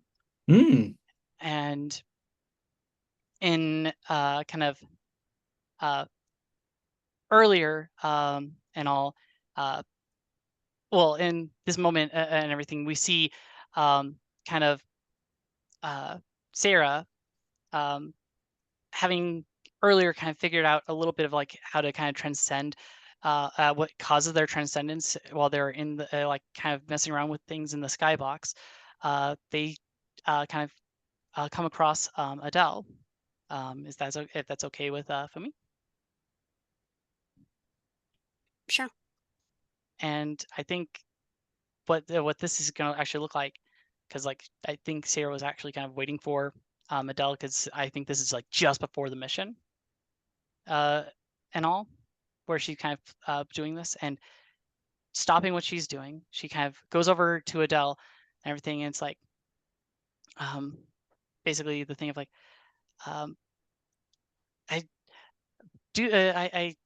We our little talk about the future and what you want and everything. I think Adele thinks for a moment. It's like pondering whether it's like pondering the response before it's like they simply give an ambiguous vaguely. What about it? Well, I was thinking, well, what if I kind of do that same exercise? And I thought, what better way than to kind of think about what I want for the future and what I generally want. And she just kind of presents you a letter and everything. And this is my kind of resolve for you to kind of understand what I mean by thinking about the future and wanting something. So it's very embarrassing things of like my thoughts for the future. So please read this when I'm not here. And she rushes away. And I will drop the little letter in here. Which is. All right, where did I put you? It's somewhere on here. Well, this happened right before the mission. I'm not sure if Adele's it's like had the time to read it. It's. I would assume that she gave enough time for them to read it. It's just not especially lengthy writing. But I'll leave that up to you on that judgment call. Yeah, we might it's like assume that it's like Adele probably hasn't it's like read it yet because of the whole urgency of the situation with the mission. Yep, and so that's a little like one I made, but here's the I text love how version. you said it's not that particularly lengthy of a letter and then move on.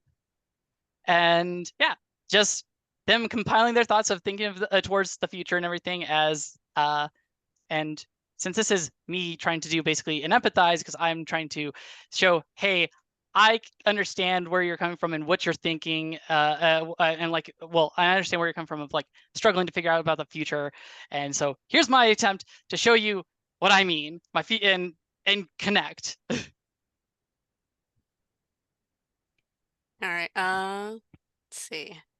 So it's like you're rolling for empathize. Yes. Okay.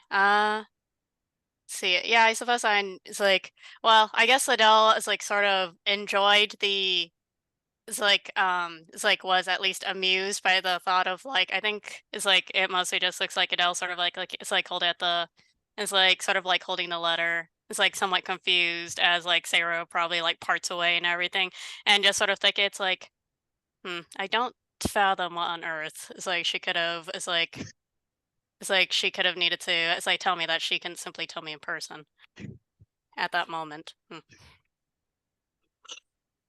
How to put words into thought with emotions. No, I'm too awkward right now for that. So yep. Is that an additional die? Yeah, is that an additional die? Okay. 6. Nice. So you have 4 links to use for whatever is left over, I think. And when we're not on a time crunch for everybody else's turn, I can read the letter so people can know what was on the letter. Yeah, maybe we'll wait till after we do XP and stuff. Okay, cool. All right. So good. Oh, go on, sorry. I guess this is the situation, right? Is that everybody's out of transcended form. Sarah Marie is up at the top of the stairs near the entrance where with Marie and the other 3 magical girls are at the bottom. There's still the webbing around, so maybe we cut back to the bottom. What do we see? Frida, Adele, and Violet. And also, I want to say, I think the way that Frida kind of shows up is like there's like this like weird kind of magical crack and everything, where then Frida just kind of gets dropped in down with everybody else, and Sarah is no longer there. It's almost like, hey, magical like disappearing act, and I deliver a Frida. I think Frida looks somewhat disoriented and glances back up where at the top of the stairs where she just was, and then blinks confusedly at you. and then turns back to the other two and says, hey, so I found their beachhead. Want to get out of here and talk about what we're going to do about it? Ahead of you there, and Adele is like sort of like naturally confused at it's like, wait, how did it's like I think Adele's like basically on the border of like, am I starting to fever dream? And it's like, and just it's like, but it's like nonetheless, it's like sort of like takes that as a sign to it's like we need to get the heck out of here. Yeah.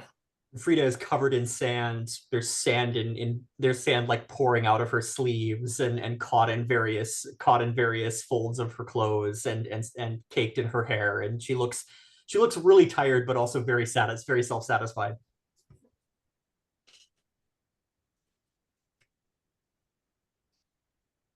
All right. So as the three of you begin to climb the stairs, working your way through the webbing, each time you brush past some of it, it chimes, and the chimes echo, and you can hear those whispers come closer and closer and closer. I think, Violet, you hear laughter of like Rose and Gabriel enjoying each other's company.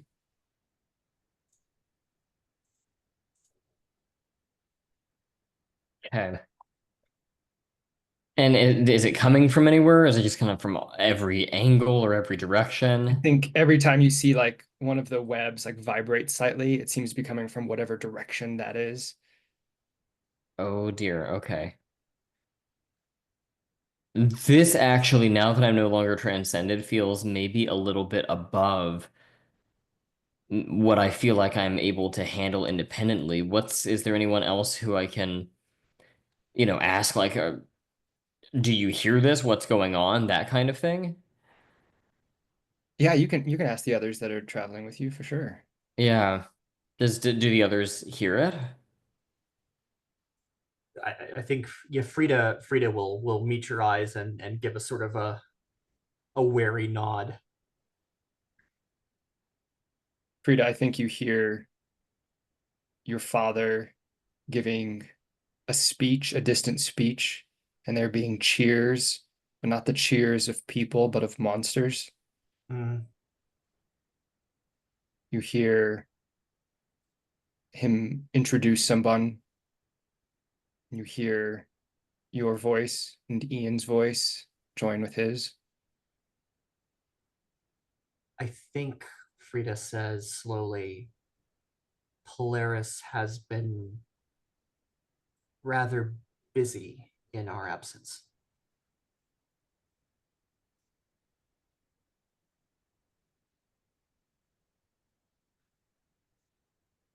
So what does that mean? Like, what are we supposed to do now? I mean, and I guess now out of character, I'm thinking, are we just supposed to like get the heck out of here, or is there anything left that we need to really be trying to accomplish? I'm gonna turn to Adele and see if I can gauge where they're at. Like spaciously or In terms of like, are they hearing this? Or how is this affecting them? How are they rolling with it? do I hear anything? Yeah, I think you hear the like congratulations, the like, oh, job well done, the compliments that Oda is giving you, and you hear what sounds like fighting, almost like riots, people shouting, and the growling of monsters. I think it's like Adele does, unfortunately, what Adele does best, and basically trying to shove that. It's like sort of, it's like trying to shove that out of their mind as it's like focus on, it's like leaving. I think it's like for the most part, they sort of, it's like, not necessarily trying to ignore the question, but at the same time, not really answering it, sort of like turning back and just, it's like, come on, we have to go. This place isn't safe for us right now. Yeah. As you begin to climb further up, the more webs you brush past, the more intense the sounds. And they, it's like a pressure that begins to build.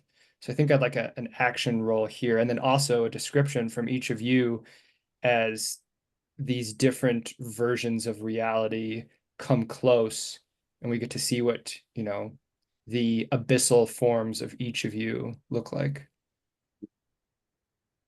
So whoever wants to jump in first.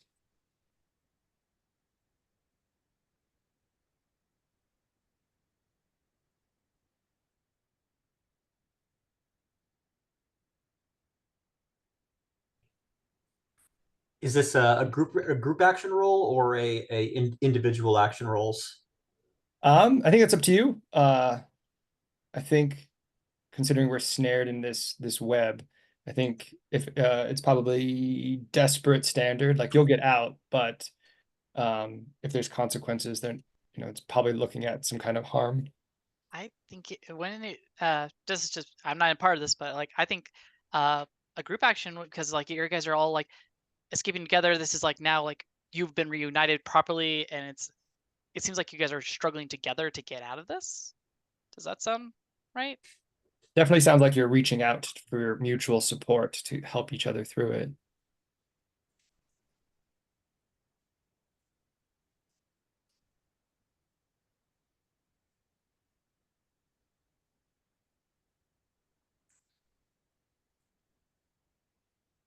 Yeah, I think is like while I'm thinking on is like Adele's end and everything, like it's like Adele is like sort of like it's like reaches out, it's like behind them because it sounds like for the most part they've been mostly focusing on it's like getting out, so they are probably is like ahead of it's like the other two, sort of like reaches back.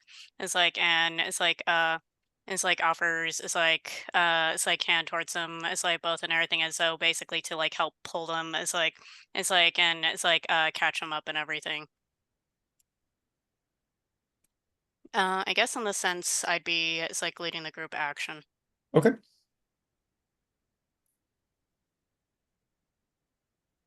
What action do you think it is?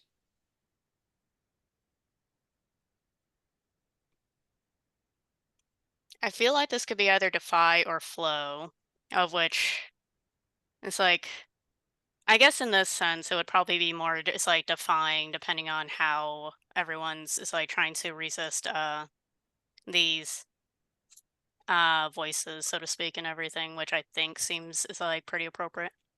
Yeah, sounds great to Most me. likely. And I will do an assist on Adele since you are the one who has like negative defy. And you do have 4 links of mine that you could use on the other 2 in some way, I guess. Yeah, I think I'm going to actually spend all 4 of them on each of us to remove 2 stress. I will spend it's like 3 of the 4 of it's like them on the other magical girls too. It's like help them it's like remove 2 stress. I will follow your lead gladly here. Sure. I think I see an image of Frida in her mirror knight her mirror knight outfit, since that's very in keeping with the abyssal motifs, but she has these mirrored dark sunglasses on and you can't see her eyes. And Ian is this riot of inky color that doesn't even look humanoid and hurts to look at. Like his passion and his power has sort of exploded outwards and is a violent riot of possibility and imagery.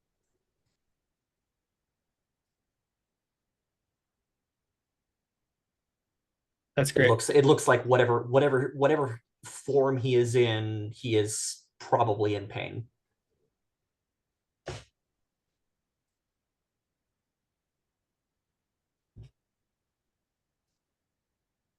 And I'm going to grit my teeth and spend those 2 stress again and push myself on this roll. All right.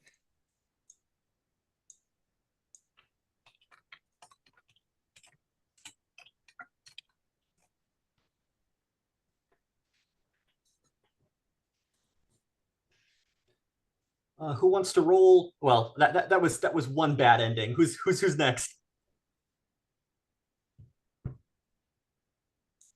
I could go. Sure. Let me think. What pool did you roll, Frida? We're rolling Defy. Okay.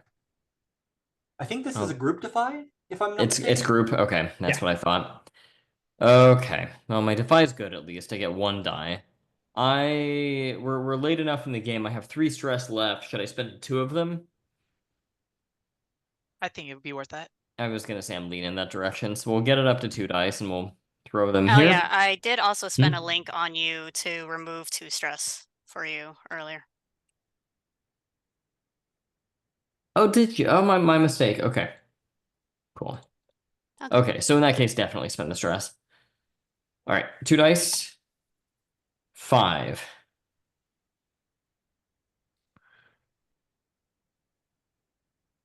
Let's see. And then I think it's like Danny asked essentially like what would it's like Vega's it's like dark is like side basically look like. If that's something you want to contribute, you don't have to.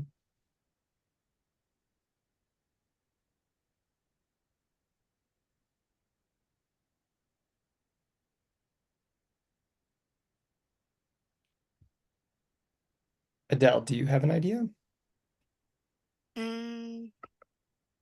I think I do, but it's like I will think on it a little bit more and it's like go with the roll first. Sure.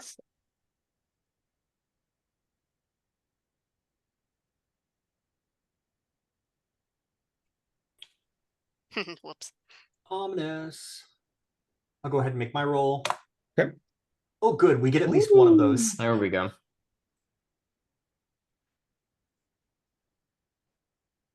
All Let's right. see. Good. Go ahead. I was just gonna ask you all to narrate how you get through without any consequences. So I was gonna let you narrate your escape. I think essentially what this looks like, since Adele was the one that rolled the it's like fail on it's like their part is basically like I think it's like essentially it's like oh they're it's like they're reaching out there it's like and they're like help pulling the others it's like up to it's like catch up and everything. And I think it's like whatever sort of scenes and voices are it's like is sort of intruding upon their mind and everything they are like aggressively it's like trying to it's like ignore but like the unfortunate implications of it and everything essentially sort of like cause them to it's like falter initially before it's like Frida probably it's like Frida and Violet probably essentially sort of like managed to it's like help them it's like back up it's like and they it's like continue it's like on their way out. I think Frida reaches a hand back to you and says, "Whatever you're seeing, that was then. This is now."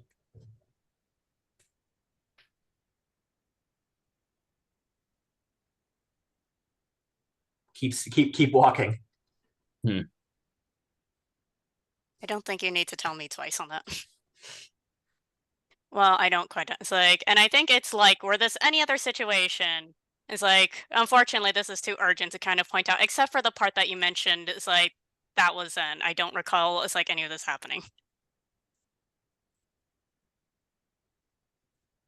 Can I check in real quick? I don't know if alternate reality bad people counts as loss of character control. So I just want to check in because we can retcon too if that's not how we feel about it.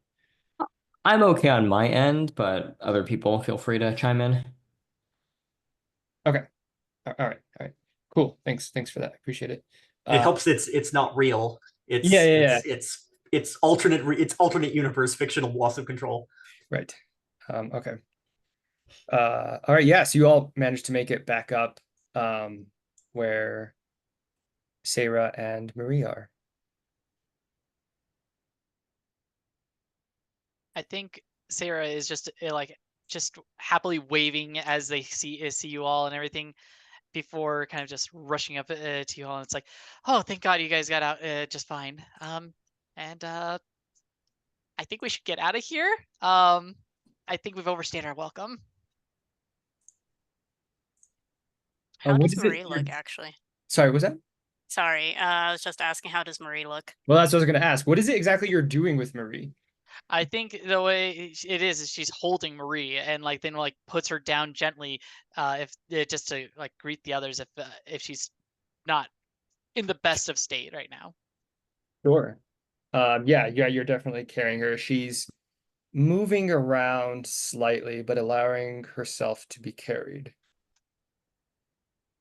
Yeah, and so I think when like they go up to the others, actually, yeah, it's probably like that thing of, like the little like awkward wave like while holding somebody and then like kind of goes over to the others while still holding Marie. And so, and that's when it's like, just glad that you're all out and safe, kind of thing. Well, it's like, I certainly won't, it's like, argue with the, it's like, idea of, it's like, heading back.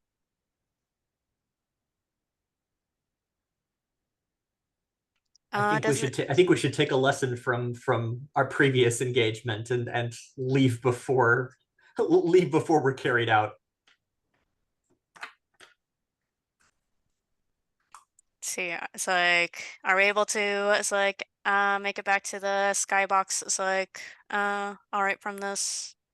Yeah, I think as you begin to step free from the temple, Marie kind of just lets a arm drag and then like touches a few of the webs that have made it up this far.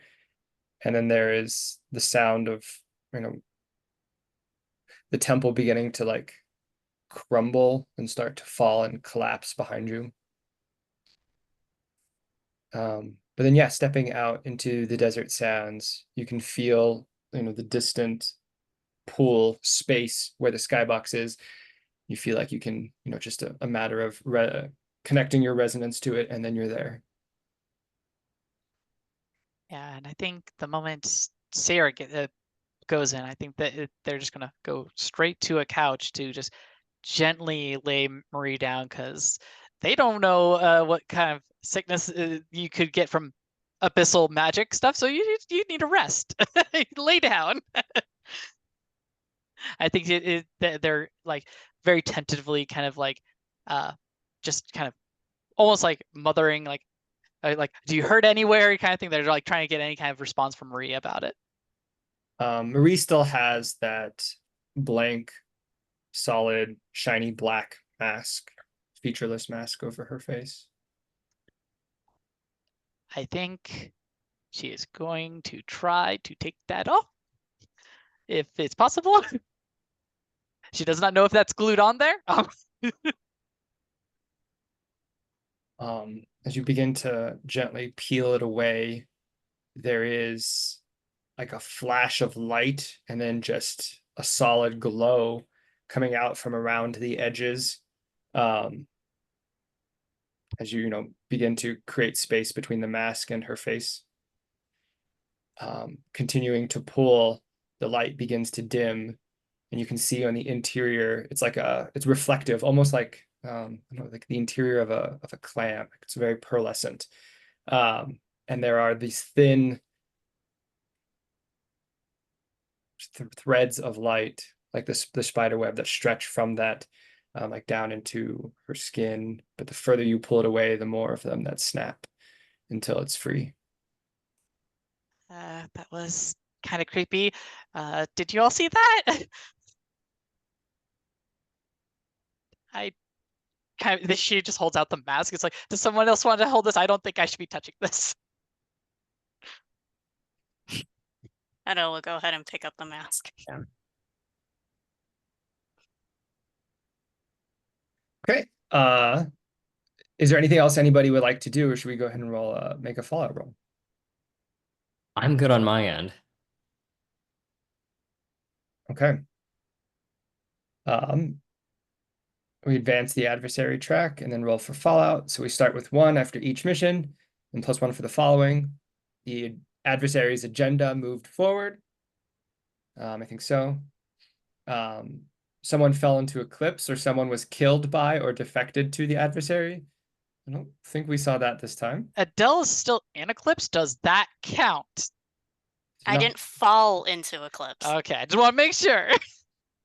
And then the rest of you, or all of you, became closer to your destiny. I think that counts. It's counted 3.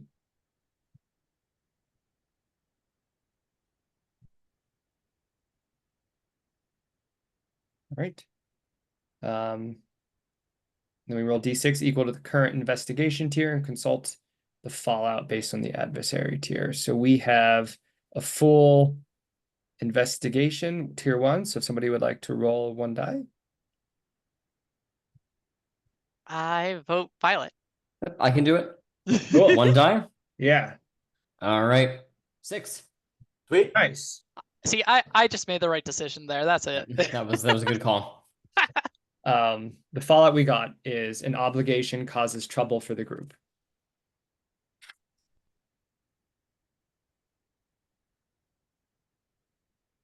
Okay.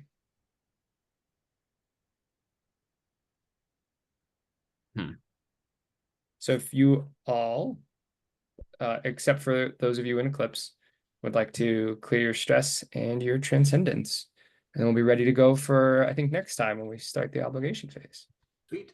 And, Cool. and just to clarify, our mission rescued innocents, and I don't believe we violated Vega's code. So I think that's 2 marks on series XP. Nice. That's good. Yeah. Marked those. Awesome. Good call. All right. I guess we can start there with series XP. Did you successfully carry out a mission from the series list? Yes. Did you confront the world's oppression and comfort those who suffer? We save people from inside the belly of things, so I guess that's kind of comforting those who are suffering, or confronting the world oppression, I guess, in this way. Okay. Did you explore the nature of the darkness and redeem those who have fallen? I feel like, especially the exploring of the darkness, from Frida's discovery to the webs. The Dreamer, yeah. Okay.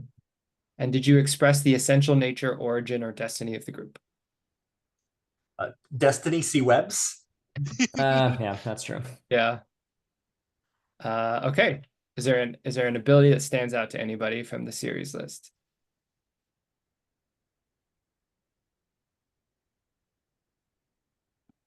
I know we were half contemplating by starlight last time, but I don't know if, like, from what we went through from downtime and this mission, is there something that we feel fits more with our character group at this point?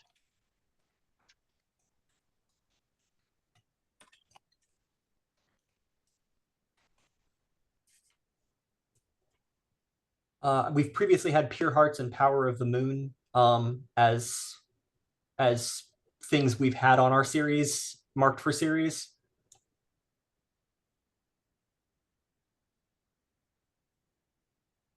I mean, it's like we can go with it's like Pure Hearts if Sarah misses her extra make a connection die. Sorry, stepping away for 5 minutes, but I'll be right back.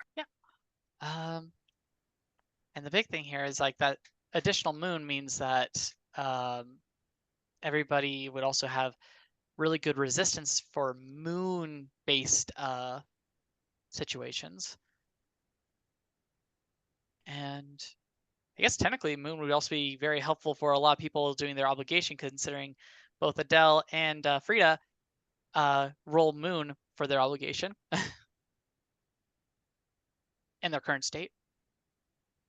So Pure Hearts has a lot of application there. Yeah. I'm okay with that one, but if anyone is feeling strongly about something else, that's okay. I'm not really feeling strongly on any of them. It's like I feel like Pure Hearts, by Starlight, and Power of the Moon, all of them thematically just make sense. So I'm pretty much open to all of them.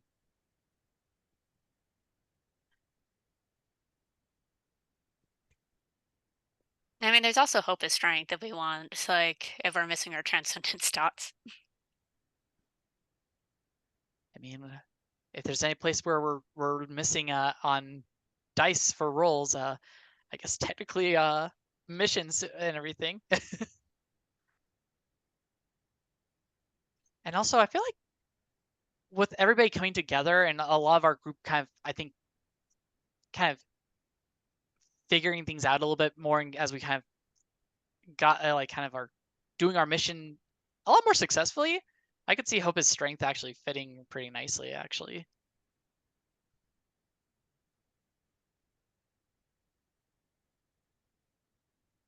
I like the idea of being able to roll a dot of roll a die on empathize rolls occasionally. Fair. Yeah, I'm not necessarily leaning towards anything it's like strongly, but if I were to, it's like I guess make a it's like choice between the three. It's like it's like hope and strength sounds good. So I want to go with that, you guys? That works for me. Cool. Okay. Don't forget to mark those transcendent dots. And then whoever feels ready to go, feel free to jump in for your playbook XP. Yeah, I can start. So let's see. You address a challenge with compassion or honesty. So I was being very open and honest about like what I wanted to do and compassion of like wanting to save everybody in this terrible moment. But I would say only one EXP because it's like we didn't get to do too much. It's more focused on just the counterculture people. You expressed your beliefs, drives, role, and background.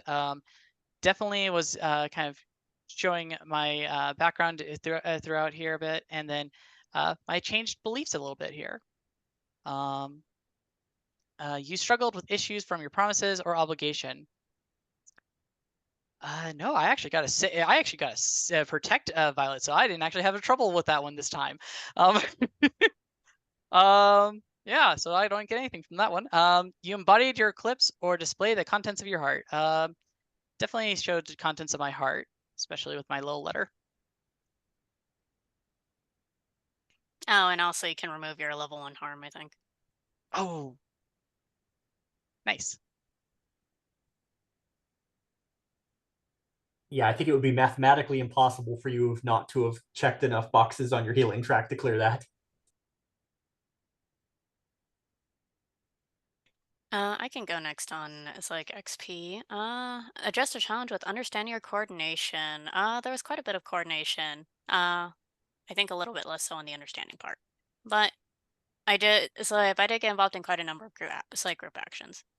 Express your beliefs, drives, role, or background. It's like a little bit of role, especially with leading group actions, a little bit of beliefs, especially with that little it's like moment with Polaris. Struggled with issues from promises or obligation.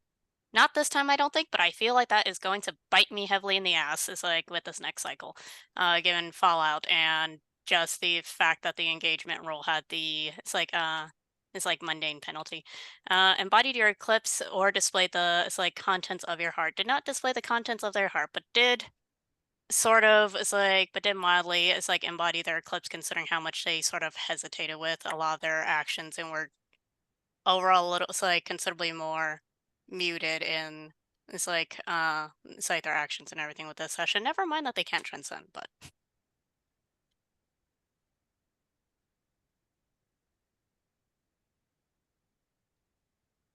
David, do you want to go next?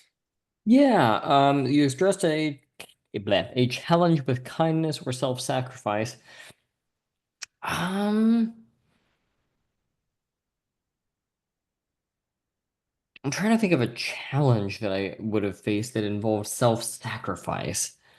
You can maybe say one just because I threw myself with those knights at the very beginning, maybe. That was kind of self-sacrificial and put me out on a limb for the sake of everybody else. So I'll give myself one for that. You express beliefs, drives, role, or background. Yeah, I would say definitely one for when I spoke to Sarah after pulling up the car at the beginning of the session. That was an express of, I think, one of those at the very least. Struggled with issues from your promises or obligation, definitely once at the beginning of the session, during the obligation phase. embodied your eclipse or displayed the contents of your heart. I would say probably twice, once during the mission, especially with the webs, and then again with the conversation with Sarah. So maybe 4, if that sounds good. Cool. Okay. All right. You address the challenge with individual action or aggression. Well, after I engaged the knights, I soloed them, which feels like it is both aggressive and individual. So I'll take 2 points for that. You expressed your beliefs, drives, role, or background. I think I was exploring the nature of the rivalry with Sarah Marie a little bit, operating in sort of a big sister mode to both Sarah Marie and possibly to other members of the group, and sort of exploring the nature of how my powers are interacting with the abyss. So that's, I think, and then the hypervigilance stuff. So I think that's 2 points there. You struggled with issues from your promises or obligation. Not really. The only promise that it matters is Vega's. If you're still in it, I'm still in it, and we engaged together. But then we diverged pretty quickly after that. So I'm not sure I'm going to tag that. The only thing I would say is you technically in your actions did prevent me from going the martyr route here, because I like you were the one putting yourself out there instead of me putting myself out there with the knights. I see. Okay. Depends on how you feel on that. Yeah, I'll take a half a point from each of those and take 1. And then you embodied your eclipse or displayed the contents of your heart. I think the dreamer. I think I'll take 1 point for the dreamer bad endings.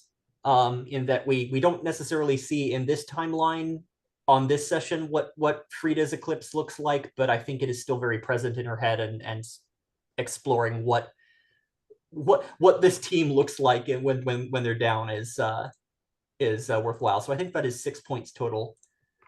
And I said that I was going to be taking a transcendence advance, but I think I'm going to cash in on some of this desperate XP that I've been gathering. Awesome. And bump my stats a bit. Okay. I figure we can do stars and wishes, and then anybody wants to stick around, we can read this letter, get that on record. Okay. Definitely star for how awesome and cool Bellatrix looked, turning into Sand Demon Bellatrix. That was sweet. And then also abyssal form of Bellatrix and Ian. That was really, really cool. Star to Fumi for what it looked like for a magical girl who couldn't transcend going on a mission. I thought that was pretty interesting. And how they did their best to assist in any way they could, but kind of also held back, it seemed like. I thought that was cool, interesting.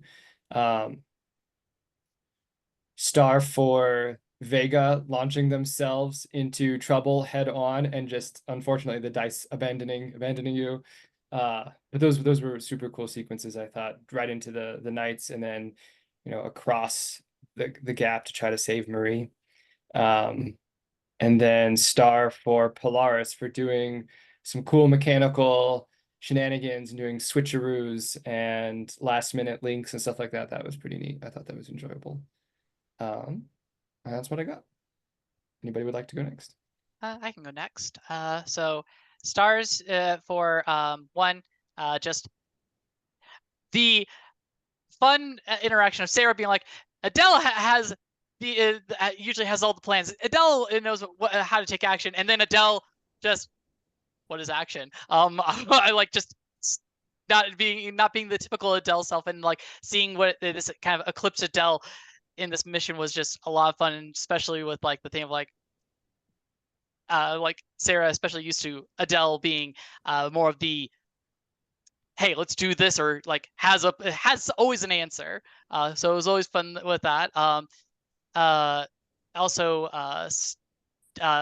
stars for like the last group action of like holding out the hand and then just and to try and bring everybody up, and then the kind of stumble that you had with your dice, which was just fun to see there. stars for Bellatrix, because I will always love the different evolution of your magical form. It always changes, and it's always fun, and it's always some kind of theme with whatever's in our surroundings. And also the trying to net the knights in the tent, to just in general, like the entire fight with the knights, including the ending where you just kind of bury them in sand, was just great. And also the fun of just the thing of like, oh, and I trade places with Frida, and Frida just kind of rolls with it. It's like, I guess I'm down here now, which was just great. And also love seeing what and exploring more of like what happened for Frida's different bad future kind of thing. It was a lot of fun seeing just the little tidbits there. And stars to Violet, because one, I was so excited for Violet to be like this missile to like knock Marie out of the like light, and the dice had to deny us. But it was so cool regardless. And actually just in general, the dice just stopping Vega from always doing their ultimate charge this time. It's like, it was just kind of like, hi Vega, you're trying your hardest, but the dice say no. But it was a lot of fun seeing Vega's actions, and I absolutely adored Violet's thing of like with Sarah, where Sarah's like, I'm going to talk about like relationships here with you. I need to know, I need to understand things. You're the only person I know that has a relationship. And not, I will say this much, Sarah and me both were not expecting Violet to be like, so who is it? Which got me just all off guard. And just, yeah, just absolutely adore Violet.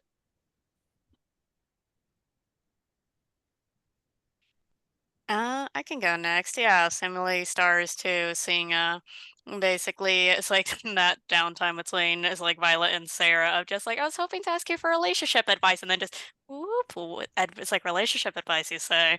And the entire everything that is like going on from there, including that quote of like, it's like, I believe it was like, you never know who it's like who can make you happy until your heart gets broken.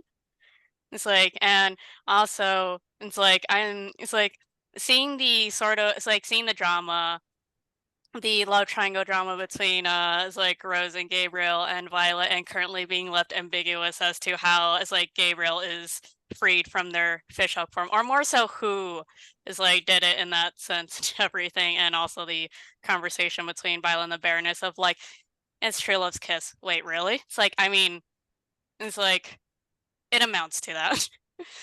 It's like amongst everything else. Yeah, it's like stars too. It's like stars for it's like Frida. It's like continuing to it's like, it's like take on literal armies. It's like practically it's like the entire world. And also basically getting to it's like see how that new rivalry between it's like Frida and it's like Sarah looks and everything. It's like as well as sort of stumbling upon is like the mirror apparatus is like and everything in the it's like desert, and just what does this all it's like and just what it all sort of is like implies. It's like and everything, and it's like stars. It's like for Sarah, it was interesting, sort of seeing like how it's like Sarah for like it's like for the majority of the mission, basically like drastically holds herself back, and that sort of reverse attempt of like it's like trying not to it's like trying not to cause trouble for others. It's like by it's like and it's like being a lot more restrained and hesitant and everything up until I guess it's like little it's like pep talk made them it's like more it's like willing to it's like sort of trust in their it's like trust in themselves more. It's like and everything, and it's like yeah, and also stars to Danny for the whole it's like web of, it's like for the whole cobwebs of it's like light and everything. It's like and it's like how it all basically links between it's like the different it's like timelines and everything. Wishes. Don't think any immediately pop to mind right now. I think I could probably go. I think a lot of stuff has already been covered, but I want to toss out a couple more. Clarice, I feel like that letter that you have given to Adele that you've built and prepared ahead of time, that is above and beyond the Call of Duty, and hearts to adding that kind of extra prop into the campaign. And David, I loved some of your imagery in this session. Two things that come to mind are driving a car up into the skybox or adjacent to the skybox, and then also surfing on the dunes into the tower. There was some really nice evocative imagery in there. For wishes, I am very curious to see how we can unentangle what we can do in downtime to unentangle Adele's eclipse. If we can find a way, like if it happens organically, obviously, but I'm kind of curious to see what a conversation that would dismantle Adele's armor would look like.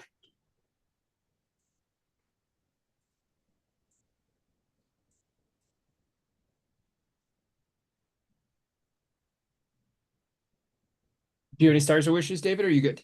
Yeah, I would say that for me, I really, like I said, Clarice, I really enjoyed doing the downtime scene with you with the relationship advice. I thought that was amazing. Will, I think everyone else has pretty much said this, but I really liked the transformation sequence. All of your action scenes are so brilliantly narrated. They're so evocative. I can really picture them in my head. You've got a way with words when it comes to describing action, I think.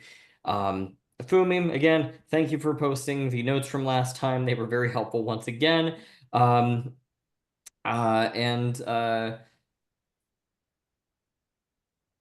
yeah, Danny, I would say, someone's just said something that really stood out to me. Oh, I really like the way that you are playing the Rose Gabriel triangle thing going on. I think that's a really it's a very well executed use of NPCs. So I'm having a good time with it. I don't have any major wishes for next time. Just kind of more of the same is pretty good for me. Awesome. Cool. Thanks everybody. Appreciate it. If anybody wants to stick around, I think we're gonna read this letter. Oh yeah, stars for the letter, by the way. That's really cool. All right, Sarah, go for it. Oh, goody. So, dear Adele, after our talk the other night, I figured that I should reflect on what I want and the future I want to aim towards. It's embarrassing writing this, but I wanted to express everything in hopes this inspires you in some way and to show that I believe in my own words that I expressed. Prior to meeting you and the others, I never really thought of a future, or rather, I didn't dare to.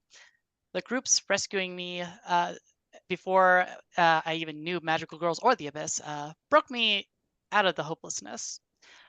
It was the first time I felt like there was anyone out there that acknowledged that I existed and didn't turn a blind eye when I was in trouble.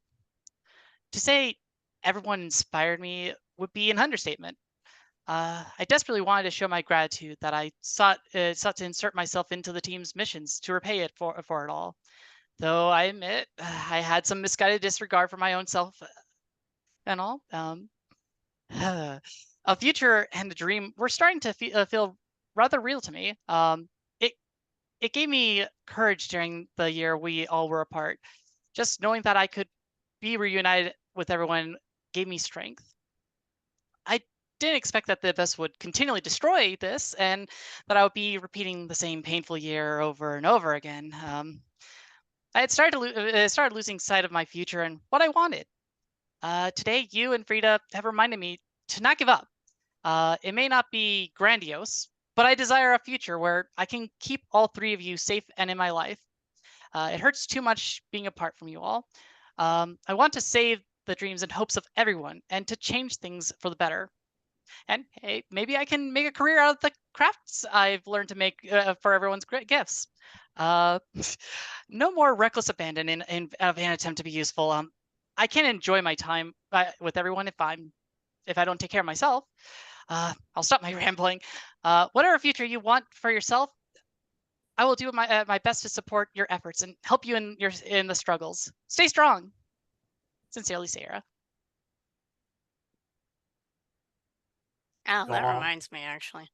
And it's like I think it's like I think we could probably add to like that one scene where it's like Sarah basically is like gives it's like the letter and everything because it's like Adele still has to it's like give a gift. It's like to it's like Sarah for that. And I think essentially it's just like as Sarah tries to depart out of embarrassment and everything, but like it's like sort of it's like holding the it's like enveloping confusion and then just sort of like, oh wait. And it's like before it's like as it's like they stop Sarah and then I think sort of like it's like takes out their it's like pocket like a it's like very it's like it's like a very immaculate sort of like those it's like combs. It's like particularly it's like the long tooth combs and everything. It's like decorated with the it's like with the constellation it's like Ursa Major. It's like with a Polaris star. It's like on it and everything and then just sort of like I think it's like sort of like essentially it's one of those combs where it's like you can similarly sort of like it's like use it as a comb or basically as like a sort of it's like clip or something to hold up your it's like hair. It's like in that sort of thing. And I think that's probably what it's like we see it's like Edel it's like doing as a it's like it's like as a it's like give the it's like give to Polaris basically or Sarah.